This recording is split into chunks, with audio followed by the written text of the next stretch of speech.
নিল তখন আমাকে এমন একটা কোয়েশ্চেন করা হয়েছিল যে এই যে তুই দানপত্র করছিস তুই কি আবার ব্যাক আসবি? আর ওরা আমাদেরকে বাধ্য করছিল দিন দিন যাতে আমরা সুসাইড অ্যাটেম্প্ট করি। একটা কথাই বললো যে বাবা যে কদিন আছে ভালোভাবে রাখিস, কোনো অযত্ন করিস না, বাবাকে ঠিকঠাক ভাবে দেখে।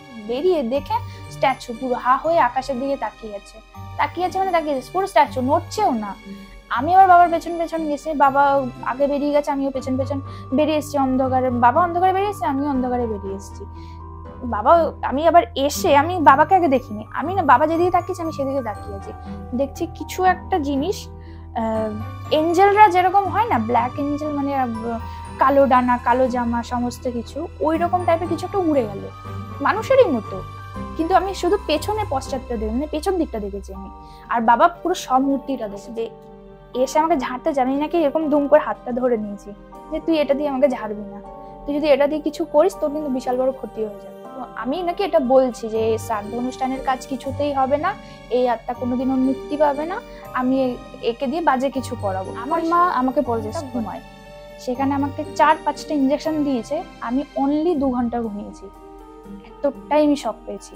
সেবা ঢুকলো, বাবাই প্রথম ঢুকলো, লাইট জ্বালিয়ে দেখছে মা মানে গলায় দড়ি দিয়ে ঝুলে আছে। এদিনও কাঁদেনি, তারপরেও কোনোদিনও কাঁদতে দেখিনি আমার দিদার সেই ওড়না, যে ওড়নাটা দিয়ে তোর মা গলায় দড়ি। নমস্কার বন্ধুরা, কেকে পডকাস্টে আবার স্বাগত জানাই।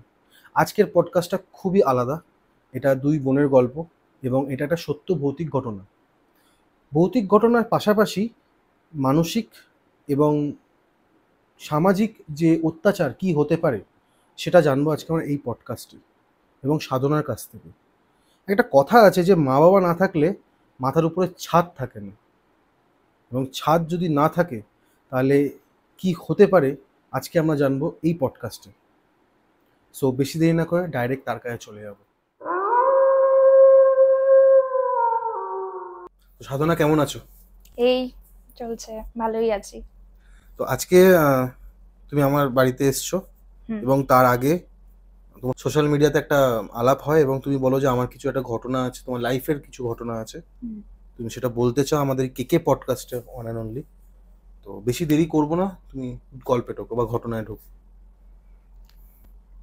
দেখো, আমি এর আগেও অনেক স্টোরি শুনেছি, অনেক জায়গায় অনেক ভৌতিক স্টোরি শুনেছি, এটা আমার সেকেন্ড টাইম। ফার্স্ট আমি একটা প্ল্যাটফর্মে শেয়ার করেছিলাম, সেটা একটা ছোট্ট স্টোরি, কিন্তু এখন যেটা শেয়ার করব সেটা হচ্ছে আমার পুরো লাইফের, মানে এতদিন যেটা আমার সাথে ঘটে এসছে হোল লাইফের স্টোরি, পরিষ্কার কথা। তো আমার বাড়ি হচ্ছে রানাঘাট, আমি থাকতাম রানাঘাটে। আমার সমস্ত ঘটনা সবকিছুই রানাঘাট রিলেটেড, ঠিক আছে? আমার মানে বাবার বাড়ি রিলেটেড, যেখানে আমি আপাতত থাকি না, পূর্বের এটা যেটা আমি ছেড়ে এসেছি, সেই কাহিনী তোমাকে আজকে বলবো। এখন কোথায় থাকো? এখন আমি থাকি যাদবপুরে। ওকে। তো আমার জন্ম হচ্ছে রানাঘাট, আমার বাবার বাড়ি হচ্ছে রানাঘাট, কিন্তু বাবা থাকতো বগলা নামক, মানে গেদে লাইনের বগলা নামক একটা জায়গায় থাকতো। বাবা বিয়ের পর ওই জায়গাটা চেঞ্জ করে আমার মাসির থ্রুতে রানাঘাটে এসে বসবাস করে আমার মা আর বাবা। তো আমার মা বাবা মানে ভালোই চলছিল সমস্ত কিছু, আমরা হবার পর সবকিছুই ভালো ভালো চলছিল। মাঝখানে যখন আমার দিদা, আমার মায়ের যে মা, সেইখান থেকে স্টার্টিং, মানে মেন ব্যাপারটা এখান থেকে স্টার্টিং, আমার দিদা নিয়ে রিলেটেড। আমার মায়ের সাথে একটা ছোট্ট গন্ডগোল, যেটা না আমার দিদার কোনো দোষ ছিল না আমার মায়ের কোনো দোষ ছিল। তো আমার দিদা মায়ের সাথে ঝামেলা করে ঘর থেকে বেরিয়ে যায় একদিন, প্রায় 2008 সেটা, ঠিক আছে? বেরিয়ে যাওয়ার পর আমার দিদা একটু রাতকানা ছিল, তো বুঝতে পারেনি, উনি রেল লাইনের ওপর, বনগা লাইনে রেল লাইনের ওপর উঠে যায় ভুলবশত। উনি নিজেও জানতো না ওনার সাথে কি হচ্ছে বা উনি কি করছে। তো হট করে ট্রেন চলে আসে আর আমার দিদা ওখানে অন দ্য স্পট মানে মারা যায়, ডেথ হয়ে যায়।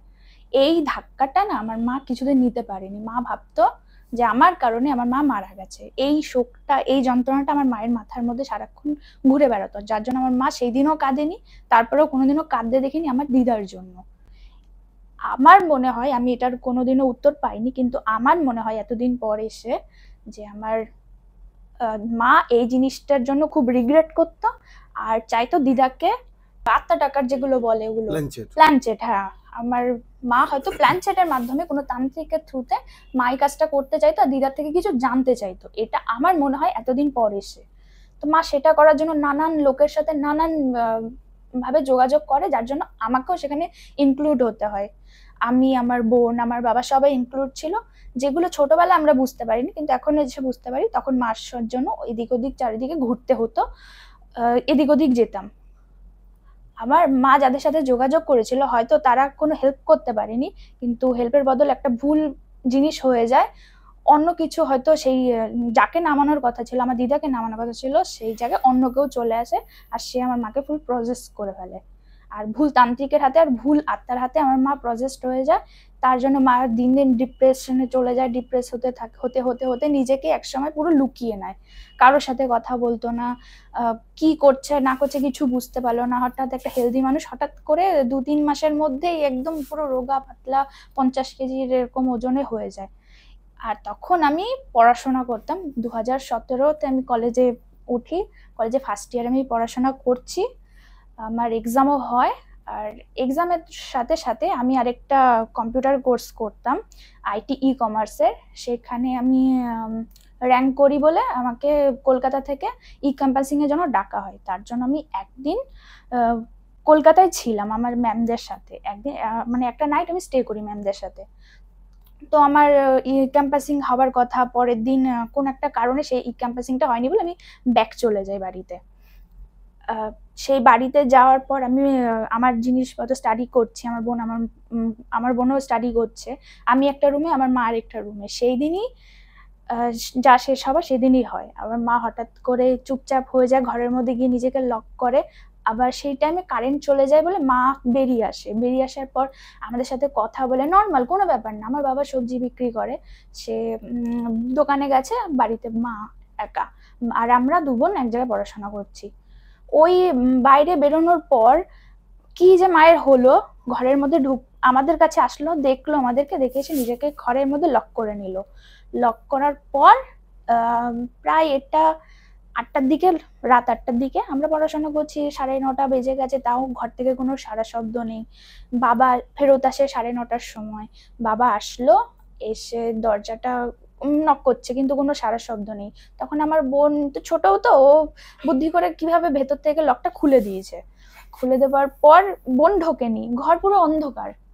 বাবা ঢুকলো, বাবাই প্রথম ঢুকলো, লাইট জ্বালিয়ে দেখছে মা মানে গলায় দড়ি দিয়ে ও ঝুলে আছে। সেটা দেখে বাবা মানে বাইরে চলে আসে, আর আমি পাশের ঘর থেকে এসে মাকে দেখে আমি পুরো 1 মিনিট শক। তারপরে আমি নামানোর পর বাবার বাইরে থেকে হয়তো অনেকে লোকজন শুনে নিয়েছে, ততক্ষণে চিৎকার চেঁচামেচি হয়ে গেছে, লোকজন চলে এসছে। তো মাকে নিয়ে হসপিটালে যাওয়া হয়, কিন্তু মা আর বাঁচে না। ওটা হলো গেল, ওই জিনিসটা গেল। পরের দিন আবার পুলিশ আসলো, পুলিশ এসে জিনিসপত্র সমস্ত একটা জিনিস কিছু। আমি সাধারণত জিজ্ঞেস করবো পুলিশের জায়গাটা থেকে, বলো। তোমাদের যখন স্কুল করছো বা কলেজে তুমি পড়ছো, তোমাদের মা যে এত ডিপ্রেস ছিল, বাদ বাকি সব কাজ কি মা করতেন? না, কিচ্ছু করতো না, রান্না বান্না কিচ্ছু না? কিচ্ছু করতো না, আমার বাবাই সব করতো। তো কোনোদিন তোমরা জানতে চাওনি? বা মাকে ডক্টর দেখানোর অনেক চেষ্টা করা হয়েছে, মা ডক্টর দেখিয়েছে, কিন্তু মা ওই ওষুধগুলো খেত না। তোমরা জোরও করোনি সেটাতে? জোর করলেই ওই আমরা ছোট ছিলাম, মারতো। মানে এটা মানে কি বলবার, যে এত বড় পদক্ষেপ নেওয়ার মতো কি তার সিচুয়েশন ছিল? না, ওরকম কোনো সিচুয়েশন ছিল না। আমার বাবা সবসময় আগলে আগলেই রাখতো আমাদের দুজনকে, কোনো সময় দুঃখ জিনিসটা যে কি সেটা বাবা বুঝতে দেয়নি। বুঝতে পারছো তো কি বলছি? হ্যাঁ, আমি বুঝতে পারছি, কিন্তু ব্যাপারটা কোনো জায়গায় কিনা আমার একটু খটকা লাগছে যে একটা মহিলা, 2 মেয়ে, সে ভালো ছিল, সে একটা শখ পেয়েছে, আমি মানছি। তুমি একটা কথা বললে মাঝখানে, যেটা তান্ত্রিকের কাছে সে গেছিল বলে সে কানেক্ট করার চেষ্টা করেছে, সে কানেক্টটা করতে গিয়ে কোনো কিছু ব্যাপার তুমি বলছো এখন তুমি বুঝতে পারছো, সেটা কি আমি জানতে পারি কি কেন, মানে কিভাবে বুঝতে পারছো? সেটা কি এখন বলবে না শেষের দিকে এসে বলবে? সেটা শেষের দিকেই বেটার। ঠিক আছে, তাহলে পুলিশ এসলো, তারপর বলো। তাহলে পুলিশ আসলো, পুলিশের যা যা রেমিডিস জিনিসপত্র ছিল সমস্ত কিছু নিয়ে গেল। সেই মার হসপিটালই ছিল, রানাঘাট হসপিটালেই। ওখান থেকে পোস্টমর্টম হলো, জিনিসপত্র ফেরত আসলো। তখন এটা পরে বলছি কি কি হলো। তো এবার যেহেতু সুসাইড কেস, 3-4 দিনের মধ্যে শ্রাদ্ধ অনুষ্ঠান করতে হয়, সমস্ত কিছু মিটিয়ে নিতে হয়। এখানে একটা কথা বলি, মায়ের যে ওই মানে ঝুলে থাকা যে ব্যাপারটা, ওটা আমি কিছুতে না নিতে পারছিলাম না, আমার মাথার মধ্যে জিনিসটা ঘুরছিল। আমি পরের দিন মানে মা পুলিশ আসলো, নিয়ে গেল, হসপিটালে অ্যাডমিট হলো। সেই দিন রাতটা আমি ব্যাক আসি, বাড়িতে আসি, বাবা তখনও বলছে তোর মায়ের কিছু হয়নি, তোর মা বেঁচে যাবে। এই ভাবনাটা নিয়ে আমি বাড়িতে ব্যাক আসি, আমার বোন ছিল সাথে, আর মাসি ছিল, আমার মাসি ছিল সাথে। তো সবাই বলছে কিছু হবে না, ভয় পাস না, তোর মা ঠিক হয়ে যাবে। কিন্তু আমার মাথায় তো ওই স্ট্রাইকটা করছে বারবার করে যে এটা কি দেখে ফেললাম আমি, এটা কি দেখে ফেললাম, এটা কি হলো, এই জিনিসটা আমার মাথার মধ্যে খুব ঘুরছিল। তো পরের দিন মায়ের দেহটা আসলো, দেহটা আসার আগে আমি নিজেই হসপিটালে অ্যাডমিট হয়ে গেলাম। এতটাই শক পেলাম, এতটাই শক পেয়েছি যে আমি অজ্ঞান হয়ে পড়ে গেছি বাড়িতে। সেই বাবা তো তখন ছিল, বাবা পুলিশ কেসের মধ্যেই যুক্ত হয়ে গেছিল। তো বাড়িতে মাসি আর বোন আদার্স যারা ছিল তারাই আমাকে নিয়ে গেল হসপিটালে। তো ওখানে গিয়ে যেখানে একটা ইনজেকশনের ডোজ, মানে ঘুমের ইনজেকশনের কথা বলছি, মানুষ মিনিমাম 3 থেকে 4 ঘন্টা ঘুমায়, সেখানে আমাকে 4-5টা ইনজেকশন দিয়েছে, আমি অনলি 2 ঘন্টা ঘুমিয়েছি। এতটাই আমি শক পেয়েছি সেই টাইমে যে এটা কি হলো, আমি কিছুতে ভুলতে পারছিলাম না। তো শ্রাদ্ধ অনুষ্ঠানের কাজের জন্য আমাকে আবার ব্যাক করে নিয়ে আসা হয় বাড়িতে। আমি কিছুতেই বসতে পারছি না, আমার তখন আমি নিজের মধ্যে একটা, অতগুলো ইনজেকশন, আমি ঘোরের মধ্যে আছি, কি হচ্ছে দিন দুনিয়া কি হচ্ছে আমি বুঝতেই পারছি না। ঠিক আছে, আবার বাড়িতে আনার পর আমি আবার সেন্সলেস হয়ে যাই। সেটা মানে সেই মুহূর্তে, সেই জায়গাটা থেকে, ওই জায়গাটা থেকে পুরো 1.5 বছর পর গিয়ে আমি বুঝতে পারি যে কি কি হলো আমার সাথে, কি কি হয়েছে। আমি মানে ওই 1.5টা বছর আমার মাথার থেকে পুরো ফুল ব্ল্যাঙ্ক, কি করেছি আমি। এরপর আমার বোনের মুখ থেকে আমি যেটা শুনেছি আমি সেটাই তোমাকে বলছি, ঠিক আছে? 1.5টা বছর আমার সাথে কি কি হয়েছে। মানে তোমার মা কাজ শেষ হওয়ার পর, না মায়ের কাজের সময় যে তুমি অজ্ঞান হয়ে তারপর থেকে মায়ের কাজটা মানে সেকেন্ড দিন থেকে, মা মারা গেল সেকেন্ড দিন থেকে, আমি হসপিটালে ভর্তি হয়ে বাড়িতে আসার পর থেকে যা যা হলো সেটা আমি বলছি। তো মাসি আমার সাথে ছিল, অজ্ঞান হয়ে যাবার পর আমি মাসির কোলেই পড়ি। তখন সবাই বলছে যে ওর মা হয়তো ওকে প্রজেস্ট করেছে। ঠিক আছে, আমি সেটাকে যাচ্ছি না কি কি হয়েছে না হয়েছে। প্রসেস হয়ে যাওয়ার পর মা ডিরেকশন দিচ্ছে বা বলছে, যেই হোক যে বলছে যে এই শ্রাদ্ধটা আমি করতে দেব না, আমি একে মুক্তি পেতে দেব না, আমি মুক্তি চাই না, এরকম ভাবে আমার মুখ থেকে, মানে আমি বলছি এই কথাগুলো চোখ বুঝে। সেটার একটা ভিডিও ক্লিপ ছিল আমার বোনের কাছে, কিন্তু ওটা হারিয়ে গেছে এখন। যাই হোক, আমি নাকি এটা বলছি যে শ্রাদ্ধ অনুষ্ঠানের কাজ কিছুতেই হবে না, এই আত্মা কোনোদিনও মুক্তি পাবে না, আমি একে দিয়ে বাজে কিছু করাবো, পরিষ্কার বলছে। ঠিক আছে, সবাই তো ভয় পেয়ে গেছে, বাবাও ভয় পেয়ে গেছে যে কি হচ্ছে না হচ্ছে, আদৌ কি সত্যি তাহলে হবে না, কাজটা কি হবে না, শ্রাদ্ধ অনুষ্ঠানটি হবে না। তারপরে বাবা একটা সময় ফেড আপ হয়ে বলছে কি ছাড় তো এসব, চোখে মুখে জল দে, আর ওকে নিয়ে করাতে হবে, শ্রাদ্ধ অনুষ্ঠান করাতে হবে, পুরোহিত এসে গেছে, বাইরে নিয়ে চল। জোর জবরদস্তি আমাকে নিয়ে যাওয়া হলো। আমি গিয়ে বসলাম আসনে, পরিষ্কার আকাশ, একদম কোনো ঝড় টড় নেই, এপ্রিল মাসের একদম শেষের দিকে। ঠিক আছে, ওই টাইমে হঠাৎ করে বৃষ্টি আসার কোনো কথাই নেই। পুরো যেই আমি আসনে বসলাম পুরো আকাশময় কালো হয়ে গেল, দুম করে বৃষ্টি নামলো। এবার যখনই পুরোহিত বসে মন্ত্র পড়বে হঠাৎ করে বাজ পড়লো। পুরোহিত সব তো দেখেছে, পুরোহিত তো দেখেছে আমি প্রসেসড হয়েছি কি না হয়েছে, সব পুরোহিত দেখেছে। উনি ওই আসন থেকে পালালো, আর আসলো না। মায়ের কাজটা ওখানেই থমকে গেল, মায়ের কাজটা আর করাই হলো না, গেল। এরপরে যতবারই আমি মানে অন্য পুরোহিত আনা হলো সেখানেও একই কেস, কোনোভাবে মার কাজটা করা হলোই না। তো যেহেতু আমি প্রথম সন্তান পারলাম না, সেজন্য আমার মাসির ছোট ছেলে, আমার ছোট দাদা, সে আমার মায়ের কাজ, যেহেতু আমি পারলাম না, পারমিশন নিয়ে করতে হয় সব কাজ, যেহেতু মা বেঁচে আছে, মানে আমার মাসি বেঁচে আছে, তো পারমিশন নিয়ে করলো আমার দাদা কাজ। তখন কোনো ব্যাপার না, হয়ে গেল একদম পরিষ্কারলি থ্রুলি কাজ হয়ে গেল, সব দিক থেকে ক্লিয়ার। কিন্তু আমি কিন্তু কিছু করলাম না, না আমার বোন কিছু করতে পারলো, আমরা কিন্তু সন্তান, আমরা কিন্তু কিছু করতে পারলাম না। তো বোন ট্রাই করেছিল? বোনের একটা প্রবলেম চলছিল, এর Okay. জন্যই বোন করতে পারলো না, বাধা পড়ে গেল, সেই দিনই হলো না, বাধা পড়ে গেল। তো গেল, আমার দাদা করলো, হয়ে গেল, সেই দিনের কাজ মিটে গেল। এইবার থেকে না আস্তে আস্তে মানে ব্যাপারটা না বাড়তে থাকলো। আমি তো প্রচন্ড মানে হয়ে গেলাম, ডিপ্রেসে চলে গিয়ে ওই অবস্থা হয়ে গেল। কি করছি না করছি, কখন কি করছি আমি কিছুই বুঝতে পারছি না। সারাক্ষণ মাথার মধ্যে একটা কেমন একটা চিন্তা, মানে এবার মা চলে গেছে আমাকেও চলে যেতে হবে, এরকম একটা চিন্তা সারাক্ষণ মাথার মধ্যে ঘুরতে থাকতো। তুমি বলছো? হ্যাঁ, আমি বলছি এটা। কিন্তু তুমি তো বললে তোমার বোন এটা বলেছে তোমাকে। বোন আমাকে বলেছে তুই সারাক্ষণ সুসাইড করতে চাইতিস, বলতে তুমি? বোন বলছে তুই সারাক্ষণ সুসাইড করে টেনিসিতে থাকতি, তুই সারাক্ষণ মনে হতো তোকে দেখে তোকে একা ছাড়া যেত না, তোর সাথে সারাক্ষণ একজন করে থাকতেই হতো। তুই কোনো ধারালো জিনিস পেলে হাত কেটে নিচ্ছিস, পেটে ঢুকিয়ে নিচ্ছিস, এরকম তুই করছিস। হ্যাঁ, এরকম। আর সেটা নাকি আমি কারো ডাইরেকশনে করছি, সেটা বোন বলছে আমায়। বোন বলছে, বাবা তো খুব একটা বিশ্বাস করে না এসব। বোন, আমার ছোট দাদা, মেজ দাদা, মাসি, ওরা বলেছে এটা। কিন্তু বোন সাথে থাকতো? হ্যাঁ, যেহেতু ওদের ঘর তৈরি হচ্ছিল বলে ওখানে থাকছিল, প্রায় অনেকদিনই থেকেছিল। তো ওরা দেখভাল করছিল, আমাকে টেক কেয়ার করছিল, বেশিরভাগ টেক কেয়ারটা বোনই করছিল। বোন সারাক্ষণ আমার সাথে লেগে থাকতো, দেখতো, যখনই এরকম প্রবলেম হতো আমার থেকে দূরে থাকতো, কিন্তু আমাকে টেক কেয়ার করতো। আর ও সেটা বুঝতে পারতো যে আমি কারোর সাথে কনসাল্ট করছি, মানে আমি কারোর সাথে কথা বলছি, আর সে আমাকে ডিরেকশন দিচ্ছে আর আমি সেটা করছি। আর সেটার একটা ভালো পুরো কন্ট্যাক্ট, যখন আমি চোখ বুজে আছি তো হঠাৎ করে চোখ খুলে কারোর সাথে কথা বলছি।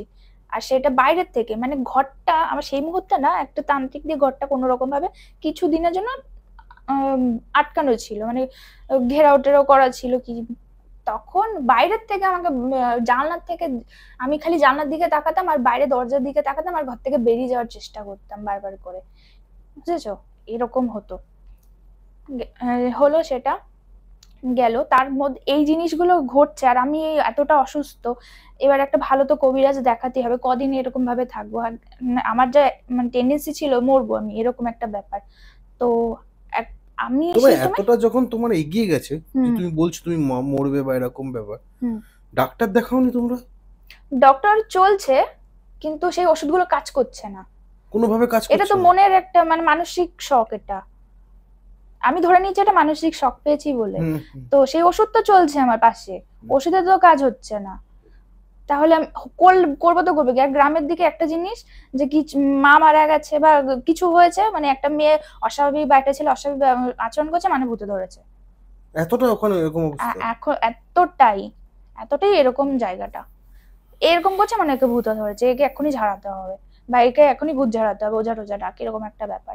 ঠিক আছে, ওটা পরের ব্যাপারে। ও বাবা বিশ্বাস করতেন, আমি বলেই দিচ্ছি আগের থেকে, আমার বাবা এসব কোনোদিনও বিশ্বাস করেনি। তো বাবা ওষুধ টষুধ খাওয়ার কথা বলছে, ওষুধও চলছে, কিন্তু আমার মাসি বলছে যে একটা কিছু কর, মেয়েকে তো ঠিক করতে হবে। তো ওই লোকাল কিছু ওঝা টোঝা, এবার যেই আসছে না, আমি দুজনের কথা আমার মানে একটু আচ্ছা আচ্ছা মনে আছে ব্যাপারটা, আমি মাঝে মাঝে তো সেন্সে আসতাম, সেই থ্রুতে আমি বলছি। কারণ ঠাকুর বাড়িতে তো ঢুকতে হতো, তখন তো আর ভূত তো আমার ভেতর থাকতে পারবে না, সেই টাইমের কথা বলছি। একটা লোকালি আমাদের বাজারে ওখানে একটা ছিল বড় মা কালীর মন্দির, ওখানে নিয়ে যাওয়া হয়, আমাকে ধরে নিয়ে যাওয়া হয় সবাই মিলে। তো উনি আমাকে সেই নিম পাতা দিয়ে মানে ঝাড়ার চেষ্টা করছে, আমি কিন্তু চুপচাপ মাথা নিচু করে বসে আছি, কি আর চারিদিকটা না অবজার্ভ করছি যে কি হচ্ছে, অবজার্ভ করছি। তো উনি যখনই আসবে, এসে আমাকে ঝাড়তে যাবে নাকি এরকম দুম করে হাতটা ধরে নিয়েছি, যে তুই এটা দিয়ে আমাকে ঝাড়বি না, তুই যদি এটা দিয়ে কিছু করিস তোর কিন্তু বিশাল বড় ক্ষতি হয়ে যাবে। ওই সময় নিয়ে করেছে, মানে সেই আমি আসলাম ঝাড়ার পর বাড়িতে আসলাম, তারপরে শুনতে পাই ওনার নাকি হাত অনেকটা কেটে গেছে কোনোভাবে। গেল, ও সবাই বলছে হতেই পারে, কোনো ব্যাপার না, একটা কোইন্সিডেন্স বা অ্যাক্সিডেন্টলি হয়ে গেছে। আরেকটা জায়গা আছে আমাদের ওখানে লাইন পাড়ের ওদিকে, ওটাও বিশাল বড়ই ঠাকুর বাড়ি। তো উনি বলছে কোনো ব্যাপার না, আমি পারবো, আমি সব ঠিক করে দেবো, ওই মেয়েকে ঠিক করে দেবো। তো উনি আমাকে কিছু কিছু রেমিডিস বলে বা কিছু কিছু কাজ করতে বলে, সেইগুলো আমাকে জোর জবরদস্তি, মানে আমি করবো না কিন্তু আমাকে জোর জবরদস্তি সেই কাজগুলো ঠিক আছে, ওই রাতের বেলা স্নান টান করা, হেনা তেনা অনেক কাজ জিনিসপত্র বলেছিল, সেগুলো আমি বাধ্যতামূলক করতে হয়েছে। তো ওনার বাড়িতে আমাকে নিয়ে যাওয়া হয়, উনিও সেরকম কিছু একটা করতে চেয়েছিল। আমি বলেছি দেখো এইসবের মধ্যে তুমি ফেসো না, এটা একটা আলাদা বিষয়। মানে আমি এখন এটা তোমায় বলছি, আমি কিভাবে বলেছি আমার মনে নেই, বোন আমাকে বলেছে আলাদা একটা বিষয়, এর মধ্যে তুমি পড়ো না, তুই যদি এরকম করতে চাস তাহলে কিন্তু তুই কালকেই মরবি, আর যদি মরতে না চাস তাহলে এক্ষুনি আমাকে ছেড়ে দে। তো শোনেনি, করলো। পর চলে আসলাম ওখান থেকে। আবার কোনোভাবে জানা যায় ও বিশাল বড় অ্যাক্সিডেন্ট করেছে, বেড রেস্ট, সেই তান্ত্রিকটা পুরো বেড রেস্ট। তোটা যে তুমি বলছো, হুম। এটা কত বছর, মানে কতদিন হলো তাহলে, 1-1.5 বছরের মধ্যে? এটা মা মারা যাওয়ার 1 মাসের মধ্যে আমি বলছি। এতগুলো কিছু? এত কিছু মানে 1 মাসও না, 15-16 দিনের মাথায় এত কিছু হয়ে এত গেছে? কিছু হয়ে গেল। তাও আমি কম কম বলছি, আরো মাঝখানে আরোগুলো ধরিয়েছে, সেগুলো আমার ফুল ব্ল্যাঙ্ক, আমার মনে নিয়ে। বোনও খুব একটা আমাকে বলতে চায় না, যেহেতু মাথার মধ্যে আবার সেই জিনিসগুলো ঘুরবে বলে ও খুব একটা মানে, কিন্তু মাসির থেকে আমি আর বোনের থেকে যেটুকুনি জেনেছি আমি সেটুকুনি বলছি। তারপর তারপর তারপর ওটা গেল। এবার আমি যেই ম্যামদের সাথে পড়াশোনা করতাম, মানে আমার যে সিনিয়র ছিল, সে আমাকে একটা জায়গার খোঁজ দেয়, মানে কবিরাজের খোঁজ দেয়, মসজিদের পাশে বাড়ি ওনার। তো উনি, তার আগে আমি একটা কথা বলে দিই, আমি এটা পুরো ভুলেই গেছিলাম। যখন আমি ওই অজ্ঞান প্রথম হয়ে যাই, তখন ওই ম্যামকে বলা হয়েছিল যে ব্যাপারটা এরকম এরকম হয়েছে, এই মেয়েটার সাথে এরকম এরকম হয়েছে, মানে আমার বোন কুইকলি ফোন করে বলেছে যে এরকম এরকম ব্যাপার। তো ওই ওই ম্যামটা ওই সেই কবিরাজের সাথে ফোনে কথা বলে, আর উনি বলছে যে এই মেয়েটার সাথে এই হয়েছে, উনি গুনিয়ে টুনে বলেছে এই হচ্ছে, আর ওর সাথে এটা এটা ঘটছে, ও এরকম এরকম বিহেভও করবে। তো সেটা সেটা ঘটেওছে, উনি যা যা বলেছে আমি সেই সবগুলোই নাকি করেছি, তাই তাই ঘটছিল। এবার উনি ওখান থেকে কোনোভাবে জিনিসটাকে কাটিয়ে দেয়, কিছুক্ষণের জন্য কাটিয়ে দেয়, কিন্তু বলেছিল ওকে সশরীরে মানে আমাকে সশরীরে ওখানে যেতে হবে, তারপরে গিয়ে উনি পুরোপুরি ঠিকঠাক করতে পারবে। এইটুকুনি, ওই ওই ছোট্ট ব্যাপারটা ওইটুকুনি ওই অবধি ঘটেছিল। এবার এত কিছু ঘটে গেছে, এবার বোন বাবাকে বলছে যে দিদিটার সাথে আবার কন্ট্যাক্ট করো, দিদিটা সব ঠিক করে দিতে পারে, ভালো লোকের সাথে খোঁজ খবর দিয়ে দিতে পারবে। তো ওইভাবে হচ্ছে আমার ছোদ্দা, আমার বাবা তো, আবার বলছি বাবা এসব বিশ্বাস করে না, তো আমার ছোদ্দার ওই ম্যামটা নিয়ে যায় আমাকে। নিয়ে যাওয়ার পর উনি আমাকে দেখে ঝাড়িয়ে টাড়িয়ে দেয়। মোটামুটি আমি ঠিকঠাক ছিলাম। উনি বলছে কি বাস্তুতে যেতে হবে, মানে আমাদের বাড়িতে এসে দেখতে হবে কি পরিস্থিতি কি অবস্থা। উনি আসলো, মানে ওই যে ঝাড়ানোর পর আমি একটু মোটামুটি ঠিকঠাক ছিলাম, মানে ওই যেই কাজগুলো করছিলাম ওগুলো বন্ধ হয়ে গেছিল, চলে আসলাম। মানে কাজগুলো কি, যে সুসাইড অ্যাটেন্ড করছিল? হ্যাঁ হ্যাঁ, মানে মাইন্ডটা একটু রিল্যাক্সড হয়। ওকে। ওই মানে ঘুরছে এটা ওটা করছে, কি করছি না করছি না থেকে একদম চুপচাপ একটু শান্ত মোটামুটি একটা পরিস্থিতিতে আসি, যে এই মেয়েকে এবার মানে এক জায়গায় রেখে একা রেখে বেরোনো যাবে, এরকম একটা ব্যাপার। বুঝতে পেরেছো? তো উনি তারপরে আসে আমাদের বাড়িতে, উনি বলছে কি আমি তোদের বাড়িতে পা রাখবো না, রাখলেই আমার অসুবিধা হবে। তো সবাই রিকোয়েস্ট করে প্লিজ প্লিজ আসুন একটু দেখে যান কি অবস্থা না অবস্থা। উনি তারপরে মানে রিকোয়েস্ট করার পর উনি ঢুকে সমস্ত জায়গাটা দেখেই উনি বলছে যে জায়গাটা একদমই ভালো না, খুবই একটা বাজে জায়গা, এখানে একটা এন্টিটি না, ওখানে অনেক এন্টিটি সুইসাইডের জন্য এন্ট্রি হয়ে গেছে, এন্টার করে গেছে, আর এটা ওর মা না অন্য কেউ, এটা সেটা যেটা ওর মায়ের থ্রুতে এসছে বললো উনি এটা। আর যে এসছে সেগুলো পাঠানো, কে পাঠিয়েছে জানি না, সেটা একমাত্র যাকে পজেস করেছে সেই দেখতে পারবে, মানে আমি দেখতে পারবো যে কে কাকে পাঠিয়েছে আর কে পাঠিয়েছে। ঠিক আছে, আমাকে বলে দেয় যে কি কি করতে হবে, আমাকে সেইভাবে মানে প্রথমে আমার কানে কিছু মন্ত্র টন্ত্র দিয়ে আমাকে ঠিকঠাক ভাবে আনে, মানে সে একদম কথা বলার পরিস্থিতিতে আনে, যেহেতু আমার কথা বলতে আমার খুব কষ্ট হতো, আমি কথা বলতে পারতাম না, কথা আটকে যেত, কিছু বলতে পারতাম না, কিছু বলতে গেলে আটকে যেত, মানে কোনো কিছু উত্তর ধরো চাইছে যে ভালো আছিস, আমি বলছি ভালো আছি, কিন্তু ওটা কি তোর মা ছিল বা এরকম কিছু, যখনই গিয়ে এরকম কেউ কোশ্চেন করতে যাচ্ছে তখন আটকে যাচ্ছে না। বুঝতে পারছো তো কি বলতে চাইছি? এইরকম। তো উনি সেই জিনিসটা কাটিয়ে দেয়, আমার কানে কিছু বলে সেটা কাটিয়ে দেয়, যে তুমি কথাটা বলতে পারি, যে কোশ্চেন গুলো করছে সেগুলোর উত্তর আমি দিতে পারি, সেটা উনি করে দেয় কানের মধ্যে বলে। প্রথমে উনি আমাকে টাচ করেনি, ওনার শিষ্যকে দিয়ে করিয়েছে, মানে উনি দেখতে চাইছিল ক্ষমতাটা কিরকম। তো ওইটা করার পর হলো, কাজ হলো। এবার আমাকে কিছু একটা দিল, এই বড় একটা মাটির ভাঁড়ের মতো, তার মধ্যে দেখতে বললো যে ভালো করে দেখ তো কিছু দেখতে পাচ্ছিস কিনা। আমি দুজনকে সত্যি আমি দেখতে পাচ্ছি দুজনকে, কি পাঠিয়েছে জানি না, কিন্তু আমি দুজনকে দেখতে পাচ্ছি। কে করেছে বলেছে 3 জন, আমি বলেছি 3 জন, কিন্তু দুজনের মুখটা আমি স্পষ্ট দেখতে পাচ্ছি, 3 নম্বর ব্যক্তির মুখটা আমি দেখতে পাচ্ছি না। ওটা উনি বলছে ওটা হাইড করা যাতে তুই না দেখতে পারিস। ওই হচ্ছে আসল মেল ভিলেন, ওই তোদের মানে তোদের এত ক্ষতি চেয়েছে, তোদেরই এত সর্বনাশ ওই চাই, ওই নিজেকে হাইড করে রেখেছে। 3 নম্বর ব্যক্তিকে আমি দেখতে পেলাম না, দুজনকে দেখতে পেলাম, সাবধান হয়ে গেলাম। হ্যাঁ, চিনতে পেরেছিলাম দুজনকে। আমার মা যেই বললাম না তান্ত্রিকদের কথা, আমি কিন্তু তাদের দেখিনি কোনোদিনও, কিন্তু হচ্ছে আমি বুঝতে পারছি যে আমার মা এদের কাছে যেত। ঠিক আছে, আমি কি করে বুঝলাম আমি জানি না, কিন্তু আমি এটা বুঝতে পারছি এটা সেই তান্ত্রিক গুলো, দুজনের কাছে দুজনকেই। হ্যাঁ, এবার তারা আবার এই তান্ত্রিকগিরি ছেড়ে একদম সংসার ধর্মে চলে এসছে, বুঝেছো? আমি বুঝতেই পারছি এই দুজন, আমি বলেওছি ওদের বাড়িতে সবাইকে বললাম, তারা নিজেদের মতো নিজেরা বুঝে গেল, যা বোঝার বুঝে গেল। 3 নম্বর ব্যক্তিকে আমি দেখতে পেলাম না। 3 নম্বর ব্যক্তি কে ছিল সেটা কি মহারাজ জানে না? উনি জানেন, আমাকে দিয়ে তো দেখানো হচ্ছে, আমার চোখ দিয়ে তো দেখবে না উনি, তারপরে না বলে দেবে যে এটা এটা করো, ওটা ওটা থেকে বাঁচো। তো উনি যেহেতু দেখতে পেলো না, আর আমার ওপর ওই এন্টিটি গুলো ছিল, আবার আমার ওপর হামলা করতে পারে, বাড়ির মধ্যে ঢুকতে পারে, ঘরের মধ্যে ঢুকতে পারে, তার জন্য উনি চিটকুট দিয়ে ঘরটা বন্ধন করে দিল, যাতে ঘর থেকে আমাকে কোনোভাবে বাইরে না নিয়ে যেতে পারে। ঠিক আছে, উনি আপাতত ওইটুকুনি কাজ করে দিল, ঘরের মধ্যে ঘর বন্ধন করে দিল। এবার আমাকে প্রোটেক্ট করার জন্য, মানে আমাকে কোনো আত্মা যাতে আর প্রসেস না করতে পারে, আমার ভেতর না যেতে পারে, তার জন্য উনি আমাকে একটা তাবিজ দিয়ে যায়। আর যেই তাবিজটা আমার শরীরে আসে, তারপর থেকে আমি মোটামুটি একটু একটু একটু করে সেন্সে আসতে থাকি। মানে আমার কাছে পরিষ্কার হতে থাকে যে মা চলে গেছে, আমি একটা পৃথিবীতে আছি, যে পৃথিবীতে মানুষ বাস করে, আমাকে নতুনভাবে বাঁচতে হবে, এই ধারণাটা আমার মধ্যে অল্প অল্প করে আসতে থাকে। কিন্তু ওই জিনিসটা, মানে ওই তাবিজটা আমার কাছ থেকে বারবার করে হারিয়ে যেতে থাকে। একবার হারিয়ে গেল পেলাম, কিন্তু একটা জিনিস দেখো, যে তাবিজ হারিয়ে গেলে গুণ কিন্তু নষ্ট হয়ে যায়। তো ওইভাবে কমসে কম অনেকবার ওই লোক, মানে ওই কবিরাজ কাকুর কাছ থেকে আমাকে অনেকবার তাবিজ চেঞ্জ করতে হয়। এই করতে করতে মানে মোটামুটি 1 মাস অনেকবার হারিয়েছে।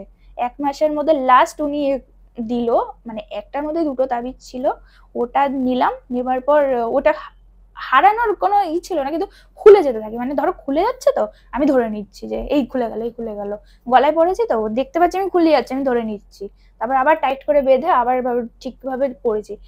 এরকম, মানে আমি নিজের সাথে নিজে যুদ্ধ করছি যে আমি ওর কাছে আর হারবো না, এবার আমাকে বাবার জন্য বাঁচতে হবে, বোনের জন্য বাঁচতে হবে, আমি হারতে পারি না।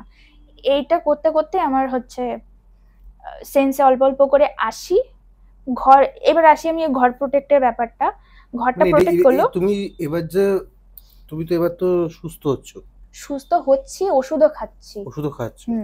এটা কি 1.5 বছরের মধ্যেই? 1.5 বছরের মধ্যেই। এটা এবার তাহলে কত মাসে তুমি পড়বে, যে ঘটনাগুলো বলবে এবার? এটা ধরো 3-4 মাস কেটে গেছে। 3-4 মাস কেটে গেছে। হ্যাঁ, তখন তুমি সেন্স হচ্ছে তোমার আস্তে আস্তে। হ্যাঁ, এবার বাবা বলছে কি যে বাবা ধরেই নিয়েছে, মা আমার বাবা ধরেই নিয়েছে, এটা মা বলছে যে তাহলে বাবা এবার বিশ্বাস করতে শুরু করেছে।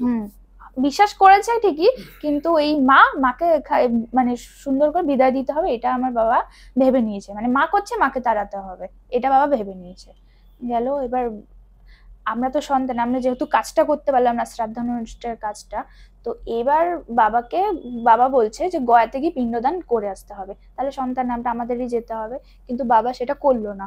বাবা আদার্স মানুষদের, সেই তান্ত্রিকদের যারা দিয়েছিল বাবাকে, বাবা সেই লোকদের কথা শুনে গয়ে একা চলে গেল, যেখানে আমরা সন্তান বেঁচে আছি, কিন্তু আমরা করতে পারলাম না কোনো কাজ, বাবা চলে গেল।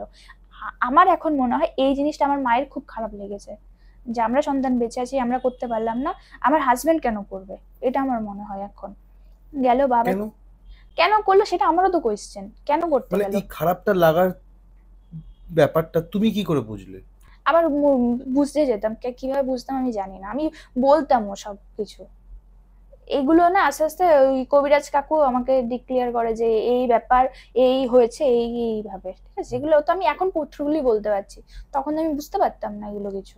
আমি শুধু কিছু একটা বলে দিতাম, সেটাই হচ্ছে কনফিউজ হয়ে থাকতো সবাই, যে কি বলছে ও, কিছুই তো বুঝতে পারছি না। এদিকে আমি বাবাকে বলছি তুমি যেও না, মানে তখন আমার মধ্যে ভালো ভালো জিনিসটা কাজ করছে না, আমার তো ব্যাপারটা কাজ করছে, আমি বলছি যেও না, আমাকেই দরকার, আমরা সন্তান, আমাকেই দরকার। কিন্তু বাবা সেটা শুনতো না, বাবা হচ্ছে লোকের কথায় বেশি শুনতো সেই সময়। মানে বাবাকে কেউ ইনপুট করে দিয়েছে মাথার মধ্যে, ওটা তোর বউ, ওটাই তোর তুই ছাড়া হবে না তুই কাজ। ছাড়া হবে না, এটা হচ্ছে বুঝিয়ে দিল।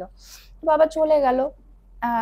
আমি আর বোন তখন এই টাইমে বাবা গেল, আমি আর বোন ঘরের মধ্যে কিন্তু সম্পূর্ণ একা। তখন মাসির মতো কাজ করছে, দাদাদের মতো কাজ করছে, আমি আর বোন ঘরের মধ্যে একা।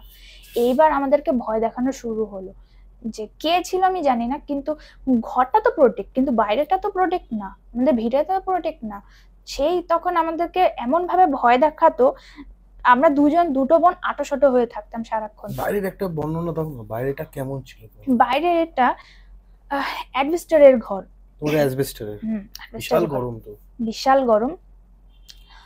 আশেপাশে থেকে কোনো নুয়ো বা ঢিল পড়ার মতো বা ঢিল ফেলার মতো এমন কোনো মানুষ ছিল না। তাহলে ওই মাঝরাতে ছুঁচো যদি আমি ধরে নিই, ছুঁচো ইঁদুর টুদুর ধরে নিই, কতবার করবে? সারা দিনটা তো করবে না, 12 ঘন্টা তো করবে না, 12 ঘন্টা না 6 ঘন্টাও করবে না। সারাক্ষণ মনে হচ্ছে ওপরে কিছু একটা পড়ছে, নাহলে ধূপ ধাপ করে সারাক্ষণ শব্দ হতেই আছে, মনে হচ্ছে এক্ষুনি ভেঙে টেঙে আমাদের গায়ে পড়বে। এত জোরে আওয়াজ? এত জোরে আওয়াজ হতো, ভেঙে টেঙে পড়বে গায়ের মধ্যে। এবার জানলার পেছনে শুকনো পাতা ছিল, শুকনো পাতার উপর খড়মড় করে আওয়াজ হচ্ছে।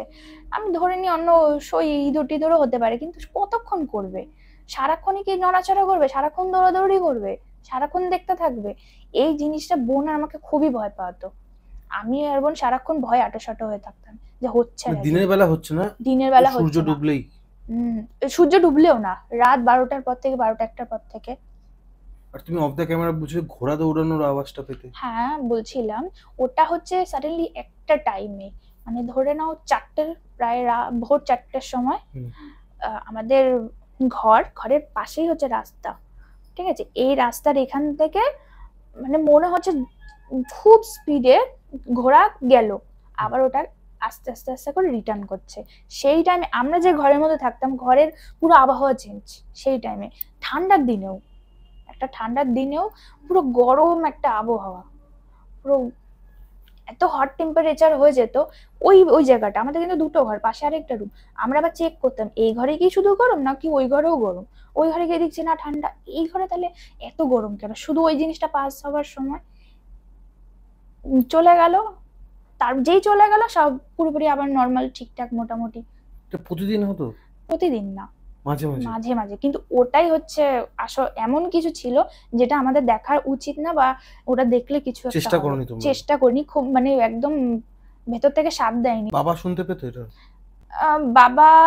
বাবা শুনতে পেতো, কিন্তু বাবা আমাদের কাছে প্রকাশ করতো না। তাও বাবা যে গয়া থেকে পিণ্ডদান করে এলো, তারপর বাবা আসলো গয়া থেকে পিণ্ডদান, এবার বাবা ভাবছে যে সব ঠিক হয়ে গেছে, কিন্তু কিছুই তো ঠিক হয়নি। সেই একই জিনিস হয়ে আসছে, একই জিনিস ঘটছে, কিন্তু জিনিসটা কম। ওই যে কবিরাজ কাকুর জন্য আমার উপর এত এফেক্ট পড়ছে। এবার আমাকে তো প্রোটেক্ট করে দিয়েছে, এবার নেক্সট টার্গেট কে? আমার বোন খুবই সাহসী, সত্যি বলছি। ভূতের ব্যাপার দিক থেকে ভীতু, কিন্তু এসব ব্যাপারে খুবই সাহসী, প্রোটেক্টের ব্যাপার দিক থেকে। তো বোনকে কিছু করা, প্রসেস করা বা বোনকে হাত করা ওদের কম্য না, সত্যি বলছি। আমি বোন খুব সাহসী, ওকে পারলো না, আমাকে কাকু প্রোটেক্ট করে দিল। তো এবার আস্তে আস্তে বাবার ওপর জিনিসটা হাবি হতে শুরু করলো। বাবা যেখানে সারাক্ষণ আমাদের সাথে সময় কাটাতো, আমি আর আমার বোনের কথা বলছি, সবসময় সময় কাটাতো, সেই জায়গায় আমার বাবা পুরো একা হয়ে গেল।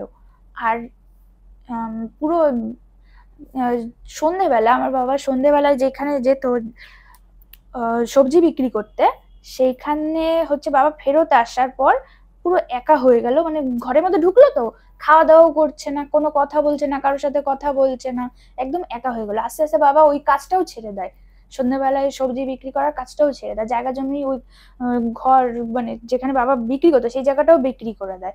এমনই একা হয়ে গেল, ঘরের মধ্যে পুরো নিজেকে গুটিয়ে নিল, আমাদের সাথেও খুব একটা শেয়ার করতো না।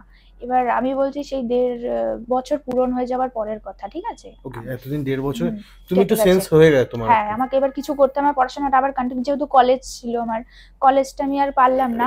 এবার আমি যেটা পড়ছিলাম আইটি কমার্সের, ওটা সবে ক্যাম্পাসিংটা আবার জয়েন করতে হবে, ট্রেনিং নিতে হবে, সেটা ভেবে আমি আবার রিজয়েন করলাম কম্পিউটারের ওখানে স্যারের সাথে যোগাযোগ করে 2019। এটা 2019 এর লাস্টের দিকে, একদম লাস্টের দিকে। তো আমি ভাবলাম যে জয়েন করবো। আমি মোটামুটি তখন পুরো স্টেবল না, কিন্তু 50 থেকে 60% আমি স্টেবল।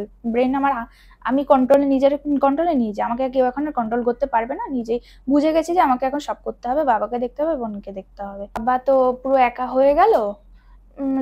সন্ধ্যের বেলার কাজটা নিজে ছেড়ে দিল, জায়গা জমি বিক্রি করে দিয়ে পুরোপুরি নিজেকে গুটিয়ে নিল। এবার আমার 1.5 বছর এর মধ্যে কেটে গেছে। মা মারা গেছে 2018-তে, 2019-এর শেষের দিকের কথা বলছি আমি। তখন এবার ডক্টর তো দেখানো হচ্ছে সাথে, অ্যালোপ্যাথিক না, আমার শরীরে কাজ করছে না। তো বাবাকে বোন বললো যে দিদিকে তাহলে হোমিওপ্যাথিক দেখাই। তো হোমিওপ্যাথিক দেখানোর সাথে মানে ওই ডক্টর আমাকে বললো যে, প্রথমেই বললো যে মেয়েকে কোথাও ঘুরিয়ে নিয়ে আসো, মাইন্ডটা রিফ্রেশ করতে হবে। তো বাবা আমাকে নিয়ে বীরভূম চলে গেল। বীরভূমে গিয়ে আমি মোটামুটি, বাবাও একটু ঠিকঠাক, আমিও একটু ঠিকঠাক। আমি কিন্তু জানি না বাবার ভেতরে কি চলছে, আমি তো এখন বুঝতে পারছি বাবার ভেতরে কিছু চলছিল। যেটা আমার চলছিল সেটা বাবার ক্ষেত্রে পাস করে গেছে, বাবার মধ্যে কিছু চলছিল সেটা এখন বুঝতে পারি, তখন তো আর বুঝতে পারিনি। এবার হচ্ছে আমরা আসলাম 2019-এর একদম শেষের দিকে, বীরভূমে গেলাম।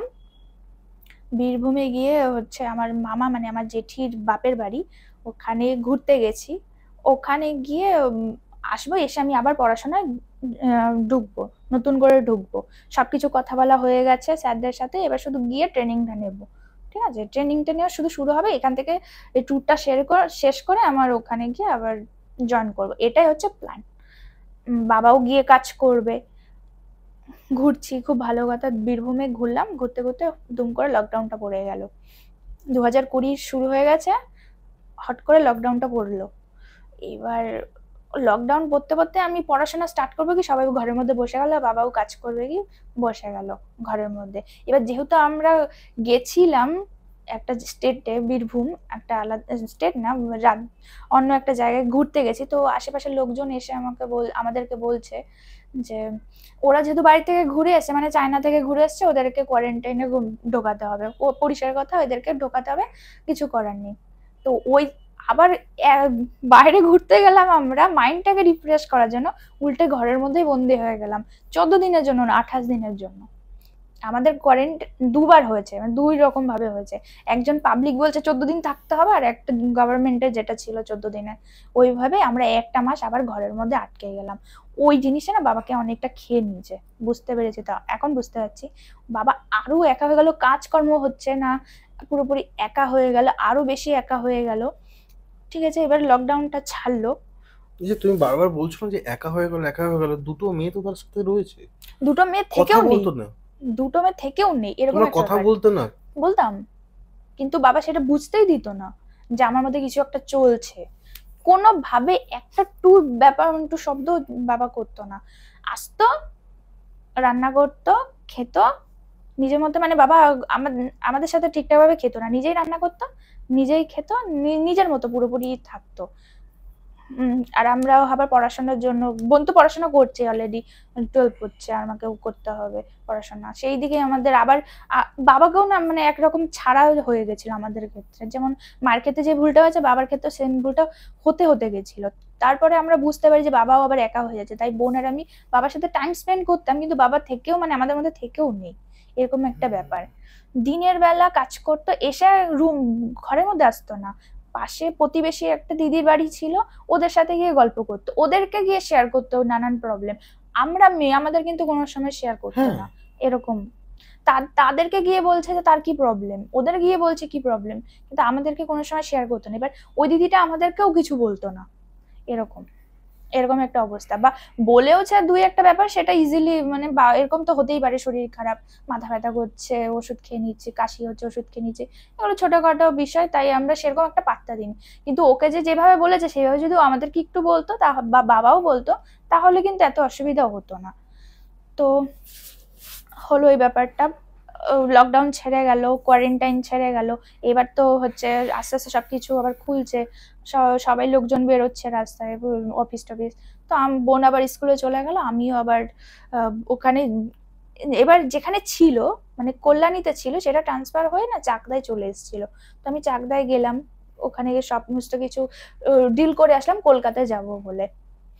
এবার যেহেতু ট্রেনিং এর ব্যাপার, 3 মাস ট্রেনিং নিতে হবে, তার জন্য আমাকে বললো কল্যাণীতে ট্রেনিং নেওয়ার জন্য। তো 3 মাস আমি তো আপ ডাউন করবো না, আর যখন ডাকবে তখন ছুটতে হবে। এর জন্য আমি 3 মাসের জন্য কল্যাণীতে একটা ভাড়া বাড়ি নিয়ে নিই। আমি এবার বোন বলছি কি যে দিদি আমারও তো পড়াশোনা প্রায় শেষ, তাই আমি তোর সাথে সাথে থাকি, মানে তোকে হেল্প করব, মানে যাবো না তোকে হেল্প করবো, তোর সমস্ত কাজে হেল্প করে দেবো, আমি তোর সাথে যাই। বোন আমি বললাম ঠিক আছে কোনো ব্যাপার না, এবার বড় 12 শেষ হয়ে গেছে, এইচএস দেওয়া হয়ে গেছে, এবার ও ফাঁকা, তাহলে চ তুই আমার সাথে চ। ও আমার সাথে চলে গেল, আমরা কল্যাণীতে গেলাম। একদিনে একটা বাড়ি ঠিক করে নিলাম, ওখানে থাকবো বলে নিয়ে জিনিসপত্র নিয়ে শিফট হয়েছে। একদিন হয়েছে, 2 দিন হলো। 2 দিন আমি গেলাম, সমস্ত কিছু করে স্যারদের সাথে কথা টথা বলে আসলাম। 2 দিন হলো, 3 নম্বর দিন বাবা ফোন করে বলছে যে আমার খুব শরীর খারাপ করছে, তোরা বাড়ি চলে আয়। ঠিক আছে, চলে আসলাম বাড়িতে। সেদিন চলে আসলাম, আর হচ্ছে ওখানে ব্যাগ যেতে পারিনি, কারণ আমরা বাড়িতে এসে আটকে গেলাম, আমি আর বোন আটকে গেলাম ওখানে। কোনো না কোনো একটা বাবার প্রবলেম হয়ে যাচ্ছে। এবার এর মধ্যে বাবার ডাকার ঠিক 2-3 দিনের মধ্যে, মানে বাড়িতে আসার পর 2-3 দিনের মধ্যে শুয়ে আছি, রাত 1টা থেকে 1:30টার মধ্যে বাইরে না ভীষণ জোরে শব্দ হয়েছে, বিশাল, মানে বিশাল, শীতের সময়, ঠিক আছে কি শব্দ? বলছি আমি, বিশাল একটা শব্দ হলো, হুড়বড়িয়ে শব্দ, মানে কিছু একটা ভেঙে পড়লো দুম করে।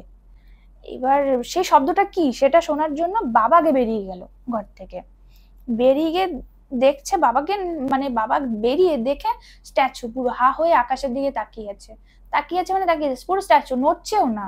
আমি আবার বাবার পেছন পেছন গেছি, বাবা আগে বেরিয়ে গেছে, আমিও পেছন পেছন বেরিয়ে এসেছি অন্ধকারে, বাবা অন্ধকারে বেরিয়ে এসেছে, আমিও অন্ধকারে বেরিয়ে এসেছি। বাবা, আমি আবার এসে আমি বাবাকে আগে দেখিনি, আমি না বাবা যেদিকে তাকিয়েছে আমি সেদিকে তাকিয়েছি, দেখছি কিছু একটা জিনিস, এঞ্জেলরা যেরকম হয় না, ব্ল্যাক এঞ্জেল, মানে কালো ডানা কালো জামা সমস্ত কিছু, ওই রকম টাইপের কিছু একটা উড়ে গেল, মানুষেরই মতো, কিন্তু আমি শুধু পেছনে পশ্চাৎটা দেখি, মানে পেছন দিকটা দেখেছি আমি। আর বাবা পুরো সমূর্তিটা দেখেছে, জিনিসটা পুরো সমূর্তি দেখেছে, দেখে বাবা ওখানে স্ট্যাচু হয়ে গেছে। আর ও যেখান থেকে গেল, মানে যে শব্দটা হলো সেটা ছিল আমাদের বাড়িতে বিশাল বড় একটা আম গাছ ছিল, ওটার মগডাল একদম পুরো মাথাটা ওটা হুড়মুড়িয়ে ভেঙে গেছে, ভেঙে নিচে পড়েছে। আর শীতের পর বসন্ত ছিল, মুকুল এসছে সবে, তাহলে ওটা মানে কিভাবে ভাঙতে পারে, এত বড় একটা ডাল, একদম মগডাল, কিন্তু ওটাকে ধরে এভাবে ভেঙে দিলেই ভাঙা হবে। কোনো যদি ধরে নিয়ে আমি হনুমান গিয়ে বসছে, তাহলে হনুমানটা কোথায়, আর অত রাতে হনুমান ওখানে আসবে কোথায়, ভাঙলো কি করে, ওটাকে দেখেই বোঝা যাচ্ছে ওটাকে হাত দিয়ে ভাঙা হয়েছে বা বসেছিল, এরকম কিছু একটা হবে। ওটা যখন সকালবেলা হয়, যখন নিচে নামানো হয়, তখন দেখেই বোঝা যাচ্ছে ওটাকে ভাঙা হয়েছে। জানতে চাইবো যে যেটা তুমি দেখতে পেয়েছিলে, বাবা যেটা দেখেছিল, বাবা কোন কিছু ডেসক্রাইব করেছে কি দেখলাম? কিচ্ছু না, বাবা কিচ্ছু বলেনি। বাবা জানেই না আমি দেখেছি, বাবা জানেই না, আমিও সেই জিনিসটা দেখে নিয়েছি বাবা যেটা দেখেছে।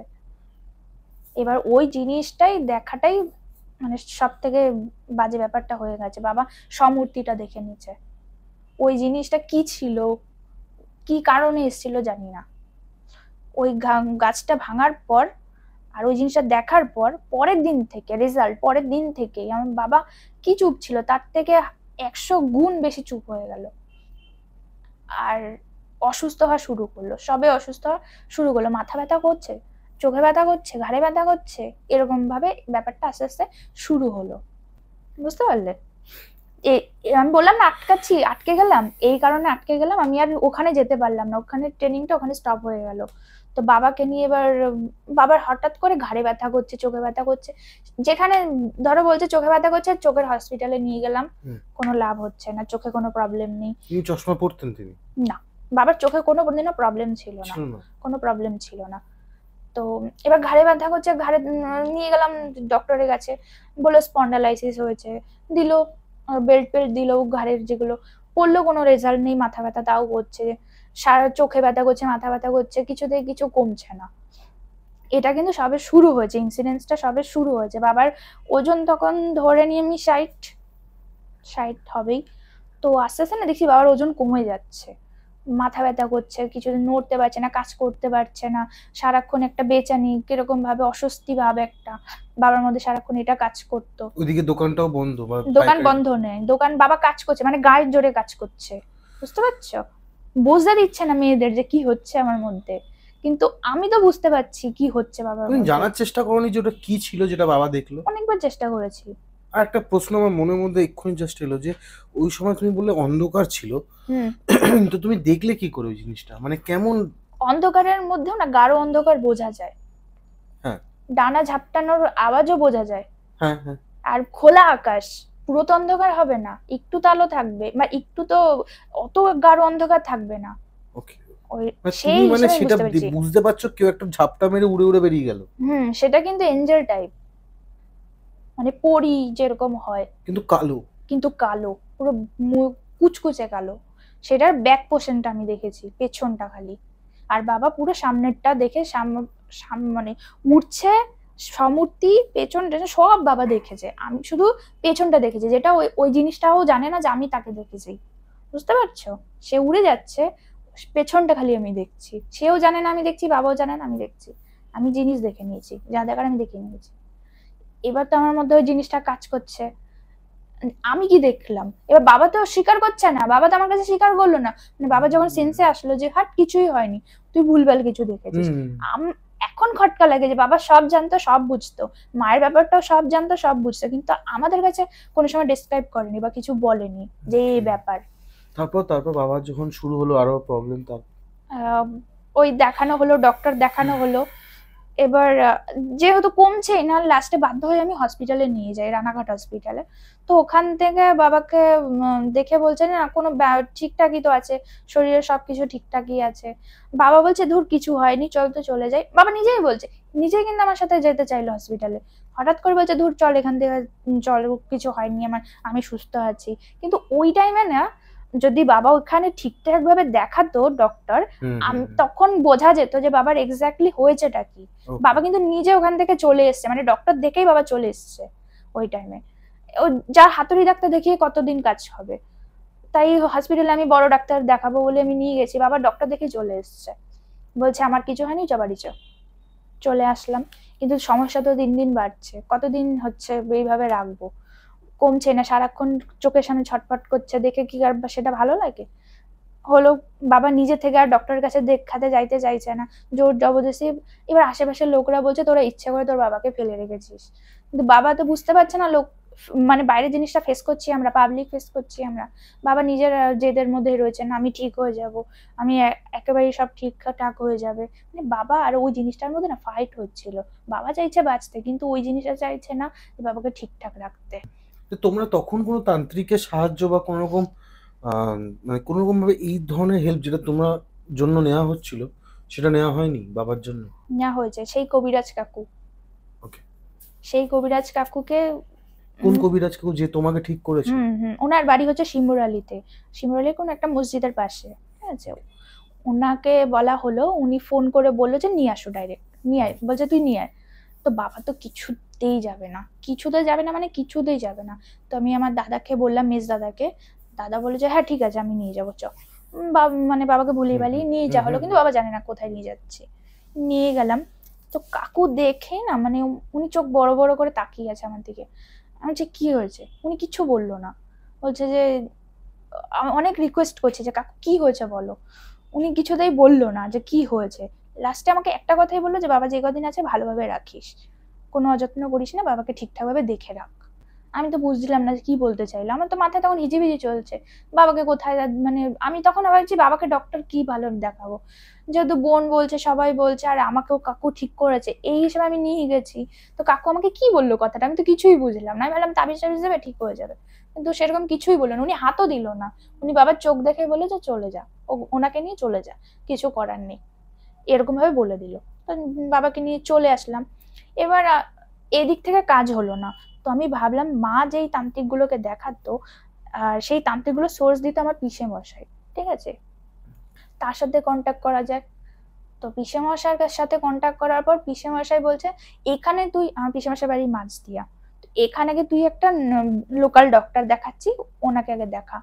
দেখানো হলো, ওষুধ দিল, ওনারা ডাইরেক্ট বলছে এই ওষুধ খেয়ে কাজ না হলে বড় হসপিটালে ভর্তি করতে হবে। গেল, বাবা ওষুধও খাচ্ছে। এবার ওখানেই লোকাল ডক্টর আর তান্ত্রিক দুটোই দেখানো হচ্ছে।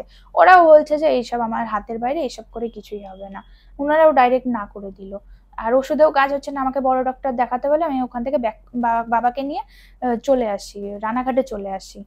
তো এবার মানে আমি আমি নিজে ফেড আপ যে কি করব, না তান্ত্রিক ঠিক কিছু করতে পারছে না, বাবা নিজে ডক্টর দেখাতে চাইছে, তাহলে এখন আমার করণীয়টা কি?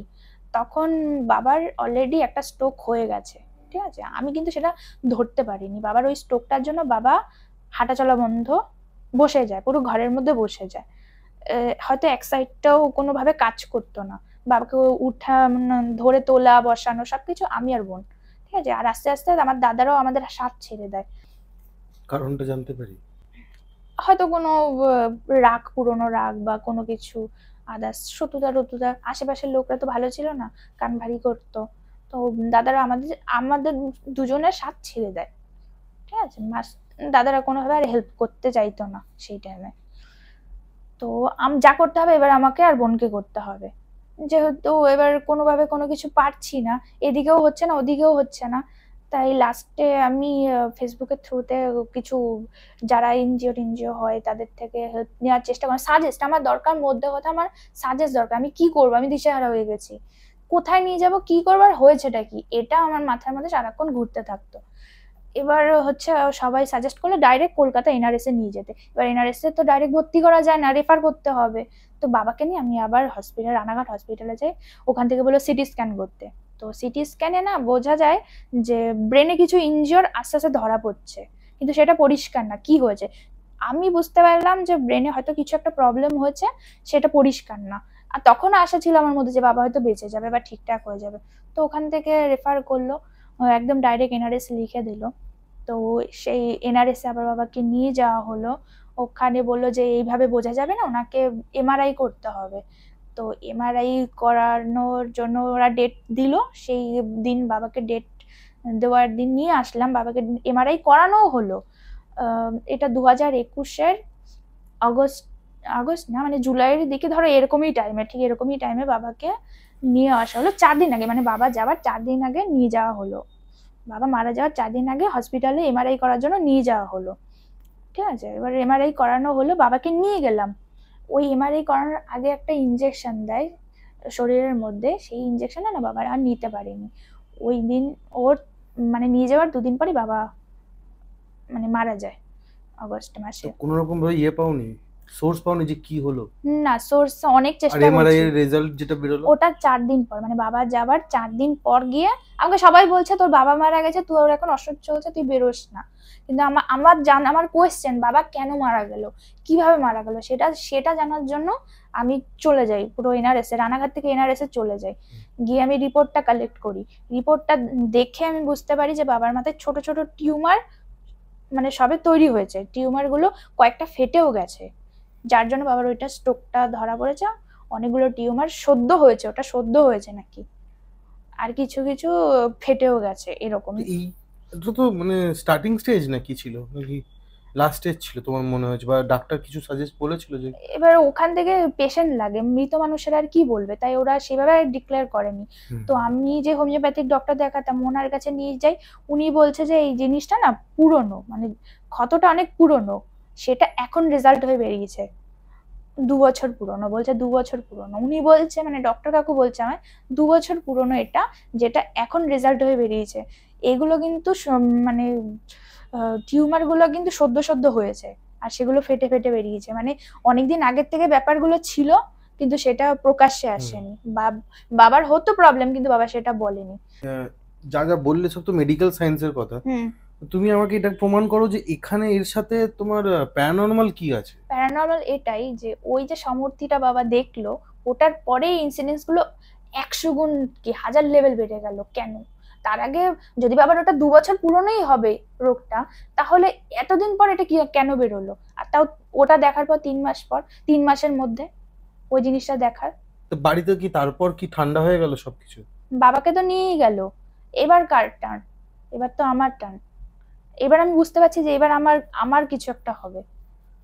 আমি বুঝে গেলাম বাবা যাওয়ার পর হয়তো বাবা নর্মালি, আমি ধরে নিই এটা নর্মাল ভাবেই মারা গেল, ঠিক আছে, বাবা একদিক থেকে আমাকে আর আমার বোনকে প্রোটেক্ট করার চেষ্টা করতে, এটা আমি বুঝতে পারতাম। এবার আমি কি বলবো আর, এবার তো আমরা দু বোন একা সম্পূর্ণ, এবার আমাদেরকে দেখার আর কেউ নেই, সম্পূর্ণ পুরোপুরি একা আমি আর আমার বোন। এবার শুরু হলো ভৌতিক দিকটা আমি এক সাইড করে দিই, ঠিক আছে, সোশ্যাল দিক থেকে যে কি কি প্রবলেম হয়েছে আমাদের আমি সেটা বলছি, ঠিক আছে। বোন আর সোশ্যাল আমি মানে সোশ্যালি অনেক হ্যারাস হয়েছি আমি। আশেপাশের লোকেরা? হ্যাঁ, এতটা হ্যারাস হয়েছি যে যেটা ভাবনারও অতীত। মানে একটা মেয়ে যার মা বাবা এইভাবে মারা যায়, তার যে সান্ত্বনাটা দরকার সেই সান্ত্বনার বদলে কিভাবে মৃত্যুর দিকে মানুষ ঠেলে দেয় সেই জিনিসটা আমি তোমাকে বলবো এবার, ঠিক আছে। ভৌতিক ব্যাপারটা তো রয়েছে সাথে ইনক্লুড, কিন্তু সোশ্যালি কিভাবে আমি হ্যারাস হয়েছি যেটা হওয়ার ছিল না সেটা আমি বলছি। বাবা চলে গেল, প্রথমে আমি আমার নিজের আপন মানুষদের কথা কিছু বলি। বাবার বাবার নর্মাল মৃত্যু হলো, মানে রোগে পড়ে মারা গেল। এবার তো 13 দিনের কাজ আমাকে আর আমার বোনকে করতে হবে। 13 নম্বর দিনের যে কাজটা থাকে, শ্রাদ্ধের যে কাজটা, ভিটেতেই সেটা করতে হয়।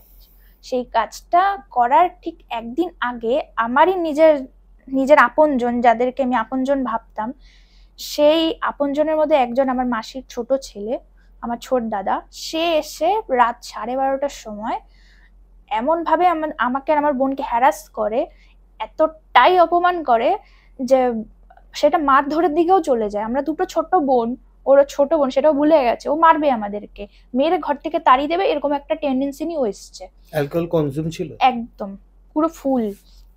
আসলো, এসে প্রথমে প্রচুর গালাগালি, যেগুলো শোনার মতো না। ঠিক আছে, আমি মেনে নিলাম, গালাগালি শুনলাম। এখন যেহেতু দুটো বোন, আমাদেরকে চুপচাপ থাকতেই হবে। আর যেহেতু বাবার কাজ, আমাদের মেন্টালি একদম প্রিপেয়ার না, আমরা কি করছি না করছি সত্যি বুঝতে পারছি না, প্রচন্ড শকে ছিলাম আমরা যে বাবা এইভাবে চলে গেল। তো তারপরে ও বাবাকে মাকে নিয়ে, আমার মৃত বাবা মৃত মাকে নিয়ে কেন বলবে, এই জিনিসটা না আমার ছোট বোন কিছুদিন মেনে নিতে পারছিল না। ও হচ্ছে রিটার্ন কিছু বলে যে তুই কে আমাদেরকে এসব বলার। এই জিনিসটা শোনার পর ও আমাদের উপর এতটাই রেগে যায়, আমার ছোট বোনকেও মারতে আসে। তখন আমি বলেছিলাম যে তুই যদি আমার বোনের গায়ে একটা সামান্য টোকা দিস তাহলে কালকে তোকে জেলে ভাত খাইয়ে ছাড়বো। ওইটা শুনে পিছিয়ে যায়, পিছিয়ে গিয়ে বলছে যে ঠিক আছে আমি চলে যাচ্ছি, কিন্তু তোর বাবার কোনো কাজ আমি এই ভিটেতে করতে দেবো না। এই ভিটেতে যদি তোরা কোনো কাজ করিস আমি কালকে এসে ভাঙচুর করব। তো আমি আর বোন তো প্রচুর মানে ভাবনায় পড়ে গেলাম কি করব তখন। এবার আমি বলছিলাম না আমরা দুটো বোন এক হয়ে গেলাম। তারপরে আমি নিজের চিন্তা করতে করতে না আমি ভাবলাম যে আমার যা হয় হোক, আমার বোনকে আমি একটা সিকিউর করে দিই। সেই সময় বোনের জন্য যেই ছেলেটাকে দেখেছিলাম সেই ছেলেটার ফ্যামিলি আমাদেরকে হেল্প করে বাবার কাজটা করার জন্য, বুঝতে পারছো। তো এই সব কাজ না, শ্রাদ্ধের কাজ নবদ্বীপ ঘাটে হয়। তো ওরাই আমাকে সাজেস্ট করে, আমার বোনাইয়ের ফ্যামিলি, যে তুই একবার ওখানে গিয়ে খোঁজ খবর নিতে পারিস। তো ওখানে গিয়ে যেদিন যাই সেদিনই বললো যে কিছু করতে হবে না, এখানেই বসে পড়, আমরা কাজ করিয়ে দিচ্ছি। তো ওখান থেকে আমার বাবার কাজটা হয়ে যায়। এবার বাদ বাকি ঘাট কাজ যা কাজ সব আমার বোনের শ্বশুর বাড়ি থেকে করা হয়, বুঝতে পারলে। বাড়িতে আমাদের কোনো কন্ট্যাক্ট নেই, বাড়ির থেকে আমরা বেরিয়ে গিয়ে ওখানেই সব কাজ বাবার A to Z কাজ করি। এবার শ্রাদ্ধের যে খাওয়ানোটা হয়, যে কাঠুরিয়ে যে খাওয়ানো, সেই কাজটা করার জন্য আমাদেরকে আবার ব্যাক চলে আসতে হয়। তো আমরা সেই কাজটা করি, করানোর পর এবার হচ্ছে সব মিটে গেল। এবার তো আমরা দুটো বোন পুরোপুরি একা, ভৌতিক কাণ্ড চলছে, যা চলার চলছে, ও চলেই যাচ্ছে, সেই শব্দ টব্দ হেনা তেনা যা যা ছিল চলছে। এবার বোনও বিদায় হয়ে গেছে তোমার বলতে? বোন না, বোন সোশ্যাল ম্যারেজ করেনি, রেজিস্ট্রি ম্যারেজ করেছে। ও আমার কাছে আছে, একটা বছর কাটবে তারপরে গিয়ে বিয়ে টিয়ে নিয়ে ভাবনা, ঠিক আছে, মানে করবে 1 বছর পরই করবে এরকম না, রেজিস্ট্রিটা কমপ্লিট করে আমার কাছেই রয়েছে আমার বোন। তো এইবার সোশ্যাল দিক থেকে যে হ্যারাসটা আসে আস্তে আস্তে আমি বলছি। প্রথমেই তার পরের দিন দাদারা তো করলো, যা করার করে নিল। দাদারা পারলো না আমাদেরকে ওঠাতে, না সরাতে নড়াতে পারলো না। আমরা একদম নিজেদের যা করছিলাম নিজেদের দমে নিজেদের ভাবেই এক পায়ে ছিলাম, কারোর কিছু হেল্প নিইনি, কারো কোনো কিছু করিনি, নিজেদের মতোই ছিলাম। তো এবার আশেপাশের লোকরা মানে আস্তে আস্তে আমাদেরকে প্রেশার দিতে থাকলো যে তোরা তোদের বাবা মাকে মেরে ফেলেছিস, তোরা খারাপ দুটো মেয়ে, তোরা কেন মরতে পারছিস না, তোরা এই তো পাশের লাইন আছে কেন গলা দিতে পারছিস না। কি এরা? এরাই হচ্ছে আমাদের আশেপাশে প্রতিবেশী। প্রতিবেশীরাই? হ্যাঁ, একটা মানুষকে আমি দেখলাম না যে পাশে এসে দাঁড়ালো। আর তোমার মাসির ছেলে যে এটা করলো, তোমার মাসি আর এলো না? মাসি আসবে কি করে, আমি এটা স্কিপ হয়ে গেছে বলতে ভুলে গেছি যে আমার মাসির হয়তো পাপের ঘরটা একটু বেশি পূর্ণ হয়ে গেছিল, যার জন্য 2020-তে অ্যাক্সিডেন্টলি গায়ে আগুন লেগে আমার মাসি মারা যায়। ও, এবার ওই দিক থেকেও দাদারা দুজন একদম আলাদা, আর এদিক থেকে আমরা এই টাইমে এসে আলাদা, 2021-এ গিয়ে আলাদা। মানে আমার একটু অবাক লাগছে যেটা সাধনা, যেই দাদারা তোমার মায়ের কাজের জন্য তোমাকে হেল্প করেছিল একটা সময়, তুমি পুরো বলেছিলে চেঞ্জ, পুরো চেঞ্জ হয়ে গেল। পুরো চেঞ্জ, পুরো হচ্ছে ম্যানুপুলেট। আমার মনে হয় কেউ ওদের ম্যানুপুলেট করে। আর তুমি এই কথাটা কেন বলছো, মাসির পাপের ঘোড়া ভরে গেছিল? কারণ ওই সেই তান্ত্রিকগুলোর খোঁজ আমার শুধু পিসের মশাইও দিত না, আমার মাসিও দিত। তারা আমার ভালো মাসি, ছিল না? আমার মাসিও তো এর মধ্যে ইনক্লুড ছিল। আমার মাসিরও তো মা ছিল, মানে দিদাটা তো আমার মায়েরই মা ছিল না, আমার মাসিরও তো মা ছিল। বুঝতে পারছো এবার কোথা থেকে কি হচ্ছে? দুটো বোন মিলে এটাই করার চেষ্টা করছিল, এখন আমার সেটা মনে হয়। বুঝতে পারছো তো? এবার তোমরা কি এখনো রানাঘাটে যাচ্ছ নাকি? না, আমরা রানাঘাটে নেই। সেই যে আমি বললাম যে আশেপাশের থেকে লোকরা, এই জিনিসটা কিন্তু কন্টিনিউ সেই 2021 থেকে স্টার্ট হয়েছে। আমি লাস্ট ছেড়েছি 2023-এ বাড়ি, ততদিন অবধি এটা কন্টিনিউ চলে গেছে। তুমি কোনদিন পুলিশের জায়গায় যাওনি, গিয়ে বলো? পুলিশ ওখানে আমি কি বলবো, পুলিশ চোর সবাই একই ব্যাপার। আমি ধরো আর এটা একদম নিজের মানে আমি এটা নিজেরই একটা বক্তব্য যে আমি ধরো আজকে পুলিশের কাছে গিয়ে কমপ্লেন করলাম, পুলিশ আমাকে একদিনের জন্য প্রোটেক্ট করলো, হ্যাঁ, কিন্তু যখন ওরা এই জিনিসগুলো করছে, মানসিক টর্চার গুলো, ধরো অ্যাকশনে নিয়ে নিল, আমাদেরকে এসে মারলো, তখন পুলিশ আমাদেরকে কিভাবে হেল্প করবে? ওরা যদি মেরেও ফেলে আমাদেরকে, তখন কি করে হচ্ছে পুলিশ আমাদেরকে বাঁচাবে? পাবলিকরা এত রাগ, এত রাগ আমাদের উপর, এতটা কি মানে হুট করে তো এরকম হতে পারে? হুট করে এটা আমার মনে হয় এখন যে জায়গা জমি, বাবা মা চলে গেছে, ওপরে মাথায় হাত রাখার মতো কেউ নেই, জায়গা জমিটা যদি আমরা ছেড়ে চলে যাই তাহলে তো সেটা ওদেরই লাভ, বা আমরা যদি মরেও যাই সেটা তো ওদেরই লাভ। এরকমটা ঘটেছে, আর ওরা আমাদেরকে বাধ্য করছিল দিন দিন যাতে আমরা সুসাইড অ্যাটেম্প্ট করি। আশেপাশের লোকেরা, আশেপাশের যারা লোকেরা, তোমাকে ছোটবেলা থেকে দেখেছে বড় হতে? হ্যাঁ, তারাই একদম ঘরে ঢুকে, তুমি কি প্রপার জায়গাটার নামটা বা জায়গাটা বলতে চাইছো? না, তাহলে কি মানে আজকে যারা শুনছে, দেখো সাধনা, আমি জানি না তুমি তুমি যেগুলো বলছো রানাঘাটে অনেকে মনে হয় তোমাকে দেখে চিনতে পেরেছে, হ্যাঁ, অবশ্যই। তো তুমি কি চাইছো যে সেই জায়গাটার কোনো ব্যবস্থা নিক, বা তুমি কি এখন বলো যা যা হয়েছে হয়েছে, ঠিক বাদ দিয়ে নতুন জীবনটাকে পেতে চাইছো ওরকম ভাবে? তাহলে আমি সেরকম ভাবে ব্যবস্থা নেওয়া যাবে। দেখো, চাই তো আমি অনেক কিছুই, হ্যারাসমেন্টের তো অনেক কিছুই আছে, লিমিটেড, জানোই বোঝোই। আমি তো এতক্ষণ ধরে বলছিলাম যে শুধু শুধু ওয়ার্ডটা ইউজ করেছি যে হ্যারাসমেন্ট হ্যারাসমেন্ট, আমি তো কিছুই বলিনি যে কি লেভেলের হ্যারাসমেন্ট আমি সহ্য করে আজ এখানে দাঁড়িয়ে আছি। আমি তো চাইবো যে হ্যাঁ, এক সময় আমার সাথে যেটা হয়েছে সেই শাস্তিটা ওরা পাক, সেটা পুলিশ দিক, প্রশাসন দিক, মানুষ দিক, ভূত দিক, ভগবান দিক, যেই দিক ওরা পাক, আমি চাই সেই শাস্তিটা পাক। এবং একটা জিনিস বলো, যে তুমি তো ওখানে শুনলাম তুমি বিক্রি করেছো অফ দ্য ক্যামেরা, তুমি বলেছিলে সে বিক্রিটা কেমন করেছিলে একটু বলো আমাকে। আমি 2021-এ যখন বাবা মারা যায় তখন আমি, এই যে ঘটনাটা ঘটলো এরপর আমি বুঝে গেছি যে আমি এখানে আর টিকতে পারবো না।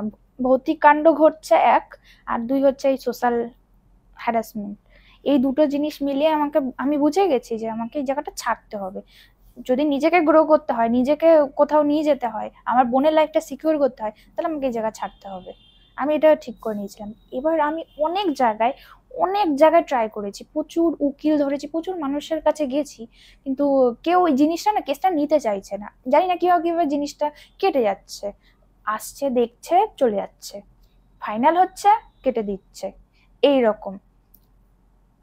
পরে আমি বুঝতে পারি যে আশেপাশের লোকরাই হচ্ছে ভুলভাল বুঝিয়ে ওদেরকে তাড়িয়ে দিত যে নিবেন না, করবেন না, এরকম সুসাইড আছে বা এরকম কিছু বলতো। হ্যাঁ, এরকম একটা কাহিনী আছে। শেষে কে নিল ওটা?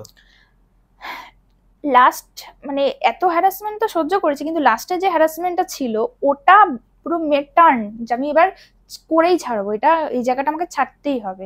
একটা আমাদেরই পাশে পাড়ার মধ্যে একটা ছেলেকে মানে প্রায় এটা চেষ্টা করতো যাতে আমাদের একটা বদনাম করা হোক, মানে আমাদের দুই বোনকে একটা বদনাম করে আমাদের ওখান থেকে তাড়িয়ে দেবে, এরকম একটা সিচুয়েশন তৈরি হয়ে গেছিল। ট্রাই করতো, কিন্তু আমরা সারাক্ষণ দরজা জানলা বন্ধ করে থাকতাম বলে জিনিসটা ওরা পারতো না। কোন একদিন কোইন্সিডেন্সলি এটা ঘটে গেছে যে ফুল অ্যালকোহল, মানে পুরো মদ খেয়ে আছে, ডুবে আছে, তাকে আমাদের ঘরের মধ্যে পুরো ঢুকিয়ে দিয়েছে লোকজন মিলে। ঘরের মধ্যে ও ঢুকেই গেছে, কিছু একটা হবে। নাম কি ছিল ওটা? নামটা তো হ্যাঁ বলে দাও, বলে দাও, নামটা নাম বলে দাও, তুমি বলে দাও, কোনো ভয় নেই, তুমি ভয় নেই, তুমি যা যেখানে তুমি বসে কেকে পটকে বলছো তো, এখানে অনেকে আছে, তোমাকে যারা কেউ কিছু বলতে বলতে বলাচ্ছে, পারবে না, বলো। কেউ কিছু পারবে না গো, তুমি নাম বলো, ছেলেটার নাম বলো, আমি তোমায় বলছো না। মিলন ঢালি। মিলন ঢালি। ঢালি, ঠিক আছে। ও কি কোনো পার্টি পার্টি করে? না, ওর পার্টি আশেপাশের করুক কি লোকরাই যেই করুক, তোমাকে বলে রাখছি, পার্টির দিক থেকে ও কোনো পার্টি নাই। পার্টির লোকেরা এরকম করে না, পার্টির লোক করে না, আমি তো বলছি করে না, পার্টির লোকেরা খুব এখন সিকিউর হয়ে গেছে। তুমি যে নামটা বললে তো, হুম। এর পরবর্তীকালে তোমার যদি এটা হয় আর তুমি যার সাথে আছো না, এবার আর বলছি না, তাও বলো। মিলন ঢালি না? হ্যাঁ, এই ক্ষেত্রে আমি বলবো পার্টি কোনো হাত ছিল না, না। যা লোক যা সবকিছু পাড়ার আশেপাশে পাড়ার আশেপাশের আর লোকরা। কয়েকজনের নাম বলো পাড়ার আশেপাশের লোকেদের, বলো বলো, কোনো ভয় নেই। কয়েকটা নাম কাকু বাকু এরকম বলে দাও যে এই কাকু ছিল, ওই কাকু ছিল, এই কাকিমা আমার ছিল। ঠিক মনে পড়ছে না, জানো তো। ওকে, এইটা আমার মনে আছে কারণ ও ঢুকেছিল ঘরের মধ্যে। ঢুকেছিল, কারা ঢুকিয়েছিল? ওটা পাড়ার লোকেরা? পাড়ার লোকরাই, কোথা? আশেপাশের লোক। তোমার রানাঘাটে কোন জায়গাটা তোমার বাড়িটা? রানাঘাট রূপশ্রী পল্লী। রূপশ্রী পল্লীতে। হুম। ওকে, যাকেই বলবো যে এরকম এইরকম দুইটো মেয়ে, বাবা সবজি সবাই চেনে, বুঝতে পারবে, একেবারে চিনে যাবে। ওকে ওকে, তারপর তারপর তো ও ঢোকার পর না, আমরা দুজন ঘর থেকে বেরিয়ে, মানে আমাদের দুটো গেট, ও যেখান থেকে ঢুকেছে আমরা অন্য গেট থেকে বেরিয়ে রাস্তার মধ্যে কি চিল্লামিল্লি করে দিয়েছি যে এই ঢুকেছে এই ঢুকেছে। তো একটা বিশাল বড় ব্যাপার হয়ে গেল। ও হচ্ছে কি, যেহেতু আমরা বেরিয়ে গেছি তাহলে তার কোনো বদনাম করার কোনো অপশনই নেই, তো চলে গেল, বেরিয়ে গেল। এই জিনিসটা না বোন আর আমি একদম নিতে পারছিলাম না যে লাস্টে আমাদের এরকম ভাবে অপমান সহ্য করতে হবে। এতদিন যা করছিল ঠিক আছে, কিন্তু এটা কি হলো, এটা তো আর নেওয়া যাচ্ছে না। তখন আমরা একটা, মানে আমাদেরই বাড়ির পাশে একটা পুলিশ দাদা ছিল, যাকে আমরা, মানে আমরা চাইছিলাম না যে এত কিছু বলি বা এত কিছু ও পুলিশ অব্দি যাক। তো এবার বোন আর আমি লাস্টে বাধ্য হয়ে দাদার কাছে যাই, দাদা কিছু একটা ব্যবস্থা করো। আমি পুরো বলেছি যে জায়গা জমি আমাদের এখন আর দরকার নেই, কিছু একটা ব্যবস্থা করে দাও। তো দাদা বলছে যে ঠিক আছে তাহলে তোরা কাজ কর, আমাকেই দিয়ে দে। তো ওই দাদাকে আমরা দানপত্র করে ওই জায়গাটা, মানে দানপত্র হিসাবে 1 লাখের বদলে বাড়ির দামে আর জায়গার দামে জিনিসটা দানপত্র করে চলে আসি। ওকে, একটা কথা বলো যে দানপত্র মানে হচ্ছে দান করা। এরকম আমার অনেক লোক আছে যারা ভগবানের নামে দান করে দিয়েছে, মন্দিরকে করেছে, এনজিও কে করেছে, দান করে দেওয়া। সে 1 লাখ টাকা কি মুখে নিল, মানে সে 1 লাখ টাকা কি মুখে দিল, দিল কিভাবে, মানে সেও কি এরকম কিছু একটা ব্যাপারে ছিল সে দাদাটা পুলিশটা? সেটা তো আমি বলতে পারবো না। এবার আমাদের কাছে না ও তখন সেই ভগবান মনে হচ্ছিল, যেই নেবে, কারণ জিনিসটা সব কেটে যাচ্ছে, যেই নিতে যাচ্ছে সেই কেটে যাচ্ছে। ওর ব্যাপার, ও কত কমে নিয়েছে, ও যদি আমাকে 1 টাকা দিয়েও দিত তাও আমি ছেড়ে আসতাম, এরকম একটা ব্যাপার। তুমি ছাড়তে চাইছিলে? পুরো জাস্ট ছেড়ে দিতে চাইছি। ততদিনে তোমার দিদি, বোনের বিয়ে হয়ে গেছে? বোন কি চলে গেছে? না না, বোন বললাম না তখন আমার সাথেই রয়েছে, 1 বছর কাটেনি, সদ্য ব্যাপারটা ঘটছে। তো আমি অনেক ট্রাই করার পরে লাস্টে, পাড়ার লোকেরা এত বাজে, ওই জায়গাতে এত নোংরা, এত নোংরা। এবার ওদের কাছে না আমরা যে জিনিসটা, ভৌতিক জিনিসটা সহ্য করছিলাম, ওদের কাছে তো সব প্রোটেক্ট আছে না, সবাই তো ইনক্লুড এই ব্যাপারে। আসলে কি বলতো, মেন কথা, আমাদের বাড়িটা রানাঘাট কার শেডের একদম অনেকটাই ভেতরে। এবার ওটা ব্রিটিশ আমলে যত একটা পুকুর টাইপের ছিল, ওই জায়গাটা পুরো বাগানের মধ্যে পুকুর টাইপের ছিল, সেই জায়গাটায় ওরা মৃতদেহ তো সব ওখানে এনে ফেলতো, মানে বলতে পারো একটা কবরস্থানের মতো। ওই জায়গাটা মাটি ফেলে তোমাদের বাড়ি, ফেলে আমাদের বাড়ি, আমাদের আশেপাশেও সবার বাড়ি, মধ্যে একটা বিরাট বড় এরিয়া মিলে। তো আমাদের বাড়িটার উপর থেকে যাতায়াত ছিল, তো সেই প্রোটেক্টটা না আমার বাবা মা করে উঠতে পারেনি, সদ্য গেছে, কি করে বুঝবে, আশেপাশের লোকরা প্রোটেক্ট করে রেখেছে, ওরা তো জানে ওটা কি করে সব ঠিক হবে। তো ওরা সেটা হাত যদি পেয়ে যায়, জায়গা জমিটা পেয়ে যায়, ওরা নিজেদের মতো ইউজ করতে পারবে। বিশ্বাস করো, ওরা যে এইভাবে বা এই রকম বাজে ভাবে যেটা তোমাদেরকে টর্চার করলো না, কোনোদিন শান্তি পাবে না। এটা হতে পারে যে নিয়ে ওরা কিছু স্বল্প ওই স্যাটিসফ্যাকশন পেতে পারে, মানে একটা নিম্নতম বা স্বল্প সময়ের স্যাটিসফ্যাকশন, যে আমি একটা দুটো মেয়েকে অ্যাচিভ করে ফেললাম, বিশাল একটা ব্যাপার, যে আমি একটা লোককে ঠকিয়ে যেভাবে হোক। আমি জানি না পুলিশ অফিসারটা কি নাম, আমি জানতে চাইবো না, কিন্তু ওনার ওনার এটা বোঝা উচিত ছিল যে দুটো মেয়ে ওরা এখান দিয়ে চলে যাবে, 1 লাখ টাকাটা 3 কাঠা জমি বলেছিল, 3 কাঠা জমি, তার উপর বাড়ি। আমি চাই যেন পুলিশ অফিসারটা ভালো থাকুক, ভগবান ওকে ভালো রাখুক। ওই 3 কাঠাটা জমিটার উপর যেন ওর কোনো ছাড়ুক, বাদ দাও, ভগবান যেন ভালো রাখুক।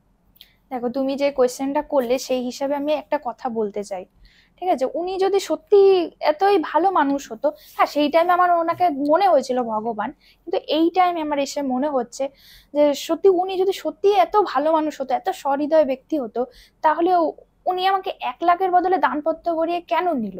আর যখন নিল তখন আমাকে এমন একটা কোয়েশ্চেন করা হয়েছিল যে এই যে তুই দানপত্র করছিস, তুই কি আবার ব্যাক আসবি না তো এইসব দানপত্রের থ্রুতে? আবার তুই এসে এখানে কিছু বলবি না তো যে এই জমিটা আমার? কে জিজ্ঞেস করেছিল? যাকে দিয়েছিলাম, ওই পুলিশটাই আমাকে এই কোয়েশ্চেনটা করেছিল। তো আমার তখন মনে হচ্ছিল যে না, আমি আর যাব না, আমার আর দরকার নেই, আমি চলে যাচ্ছি। এখন আমার কাছে এই কোয়েশ্চেনটা মাথার মধ্যে ঘোরে যে হ্যাঁ, তাহলে উনি যদি এতই ভালো মানুষ হতো, তাহলে উনি কেন এই কোয়েশ্চেনটা আমাকে করলো? উনি তো জানতো যে জায়গাটা অভিশপ্ত, এত কিছু প্রবলেম, আমার পাশেই তো বাড়ি, উনি তো সবই তো জানতো, তাহলে উনি কেন এরকম কোয়েশ্চেনটা করলো? ঠিক, মানে সবকিছুই না একটা কনস্পিরেসি থিওরির মধ্যে তোমাকে মানে রেখে, এখন আমার মেন্টালিটাই ওরকম। তুমি এখন বুঝতে পারছো? হ্যাঁ, এখন বুঝতে পারছি, এখন তো সবকিছু পরিষ্কার, অনেকটাই পরিষ্কার। হ্যাঁ, তখন আমার মনে ছিল কি করে বেরোবো, এই তো ভগবানের দর্শন পেয়ে গেছি, এরকম একটা ব্যাপার। তারপর এবার সে তো আমরা ছেড়ে আসলাম।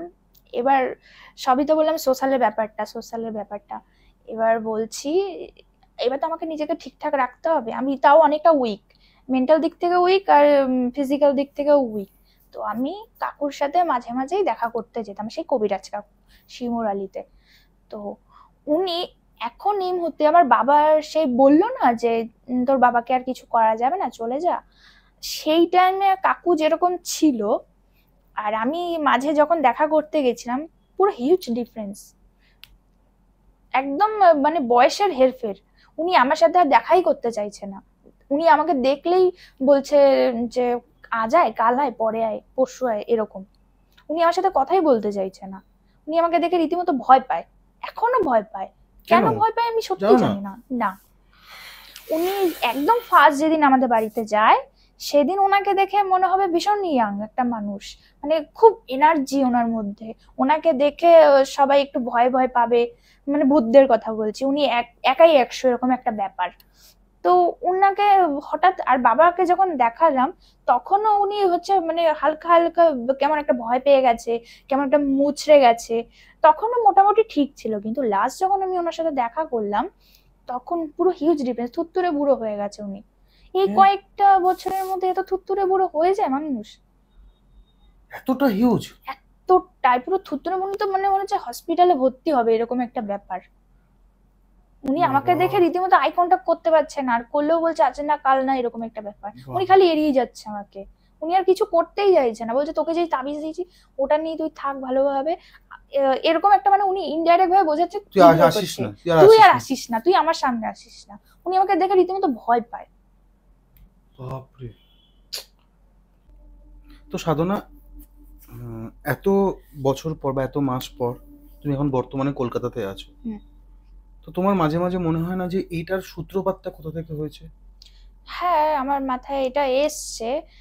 তাথুতে আমি বলি যে আমার বাবা একদিন, মানে মা মারা যাবার পর বাবা একটা জায়গায় বসে কিছু পোড়াচ্ছিল, জিনিস, একটা জিনিস ঘরের বাইরে বসে কিছু পোড়াচ্ছিল। তো আমি হট করে যাই বাবার সামনে, গিয়ে দেখছি যে একটা বাবা ওড়না টাইপের কিছু পোড়াচ্ছে। এবার আমাকে দেখে বাবা ওটা লিভিয়ে দিল, লিভিয়ে দিয়ে ওই আধপোড়া অবস্থায় আমাদের বাস্তু ওই জমির মধ্যে বাবা ওটা পুঁতে রেখে দেয়। তো বাবা কিছুতেই বলতে চাইছিল না যে এটা কি, আমি বারবার জিজ্ঞাসা করছি, বাবা কিছু বলতে চাইছে না। তো আমি তো নাছোড়বান্দা, আমি জিজ্ঞাসা করবই যে কি ওটা। তো জোর জবরদস্তি করার পর বাবা বলছে যে ওটা সেই ওড়না, যে ওড়নাটা দিয়ে তোর মা গলায় দড়ি দিয়েছিল। হ্যাঁ, হ্যাঁ, এবার আমার মতে বলে যে এইসব জিনিস, এইসব গলায় দড়ি দেওয়ার জিনিসগুলো বাস্তুভিটিতে রাখতে নেই, যার জন্য এত সূত্রপাত বা তো ওটা মায়ের ওটা কি বাইরে ফেলেনি, ওটা কি ঘরে ওখানে? ওটা বাস্তুর মধ্যেই পুঁতে দিয়েছিল, আর ইভেন এখনো আছে। ও, কোথায় কোন জায়গায় আমার ঠিক মনে নেই, কিন্তু ওটা এখনো আছে। এটা ভালো বলেছো। এটা যারা যারা ও বদমাইশি করেছে হুম। বা যারা যারা নিয়েছে বা যারা এখন দেখছে তোমাকে, ঠিক আছে, তারা বুঝতে পারবে মনে হয়। তারা তো বুঝে গেছে আর বুঝছে হারে হারে। ঠিক আছে, যাই হোক, কে পডকাস্ট কেমন লাগলো সাধনা? আমি বেশি আর করবো না। কে পডকাস্টে তো বিগ ফ্যান আমি, অবশ্যই বলবো। অনেক আগে থেকেই আমি দেখছি, আমার খুবই ভালো লাগে। Thank you.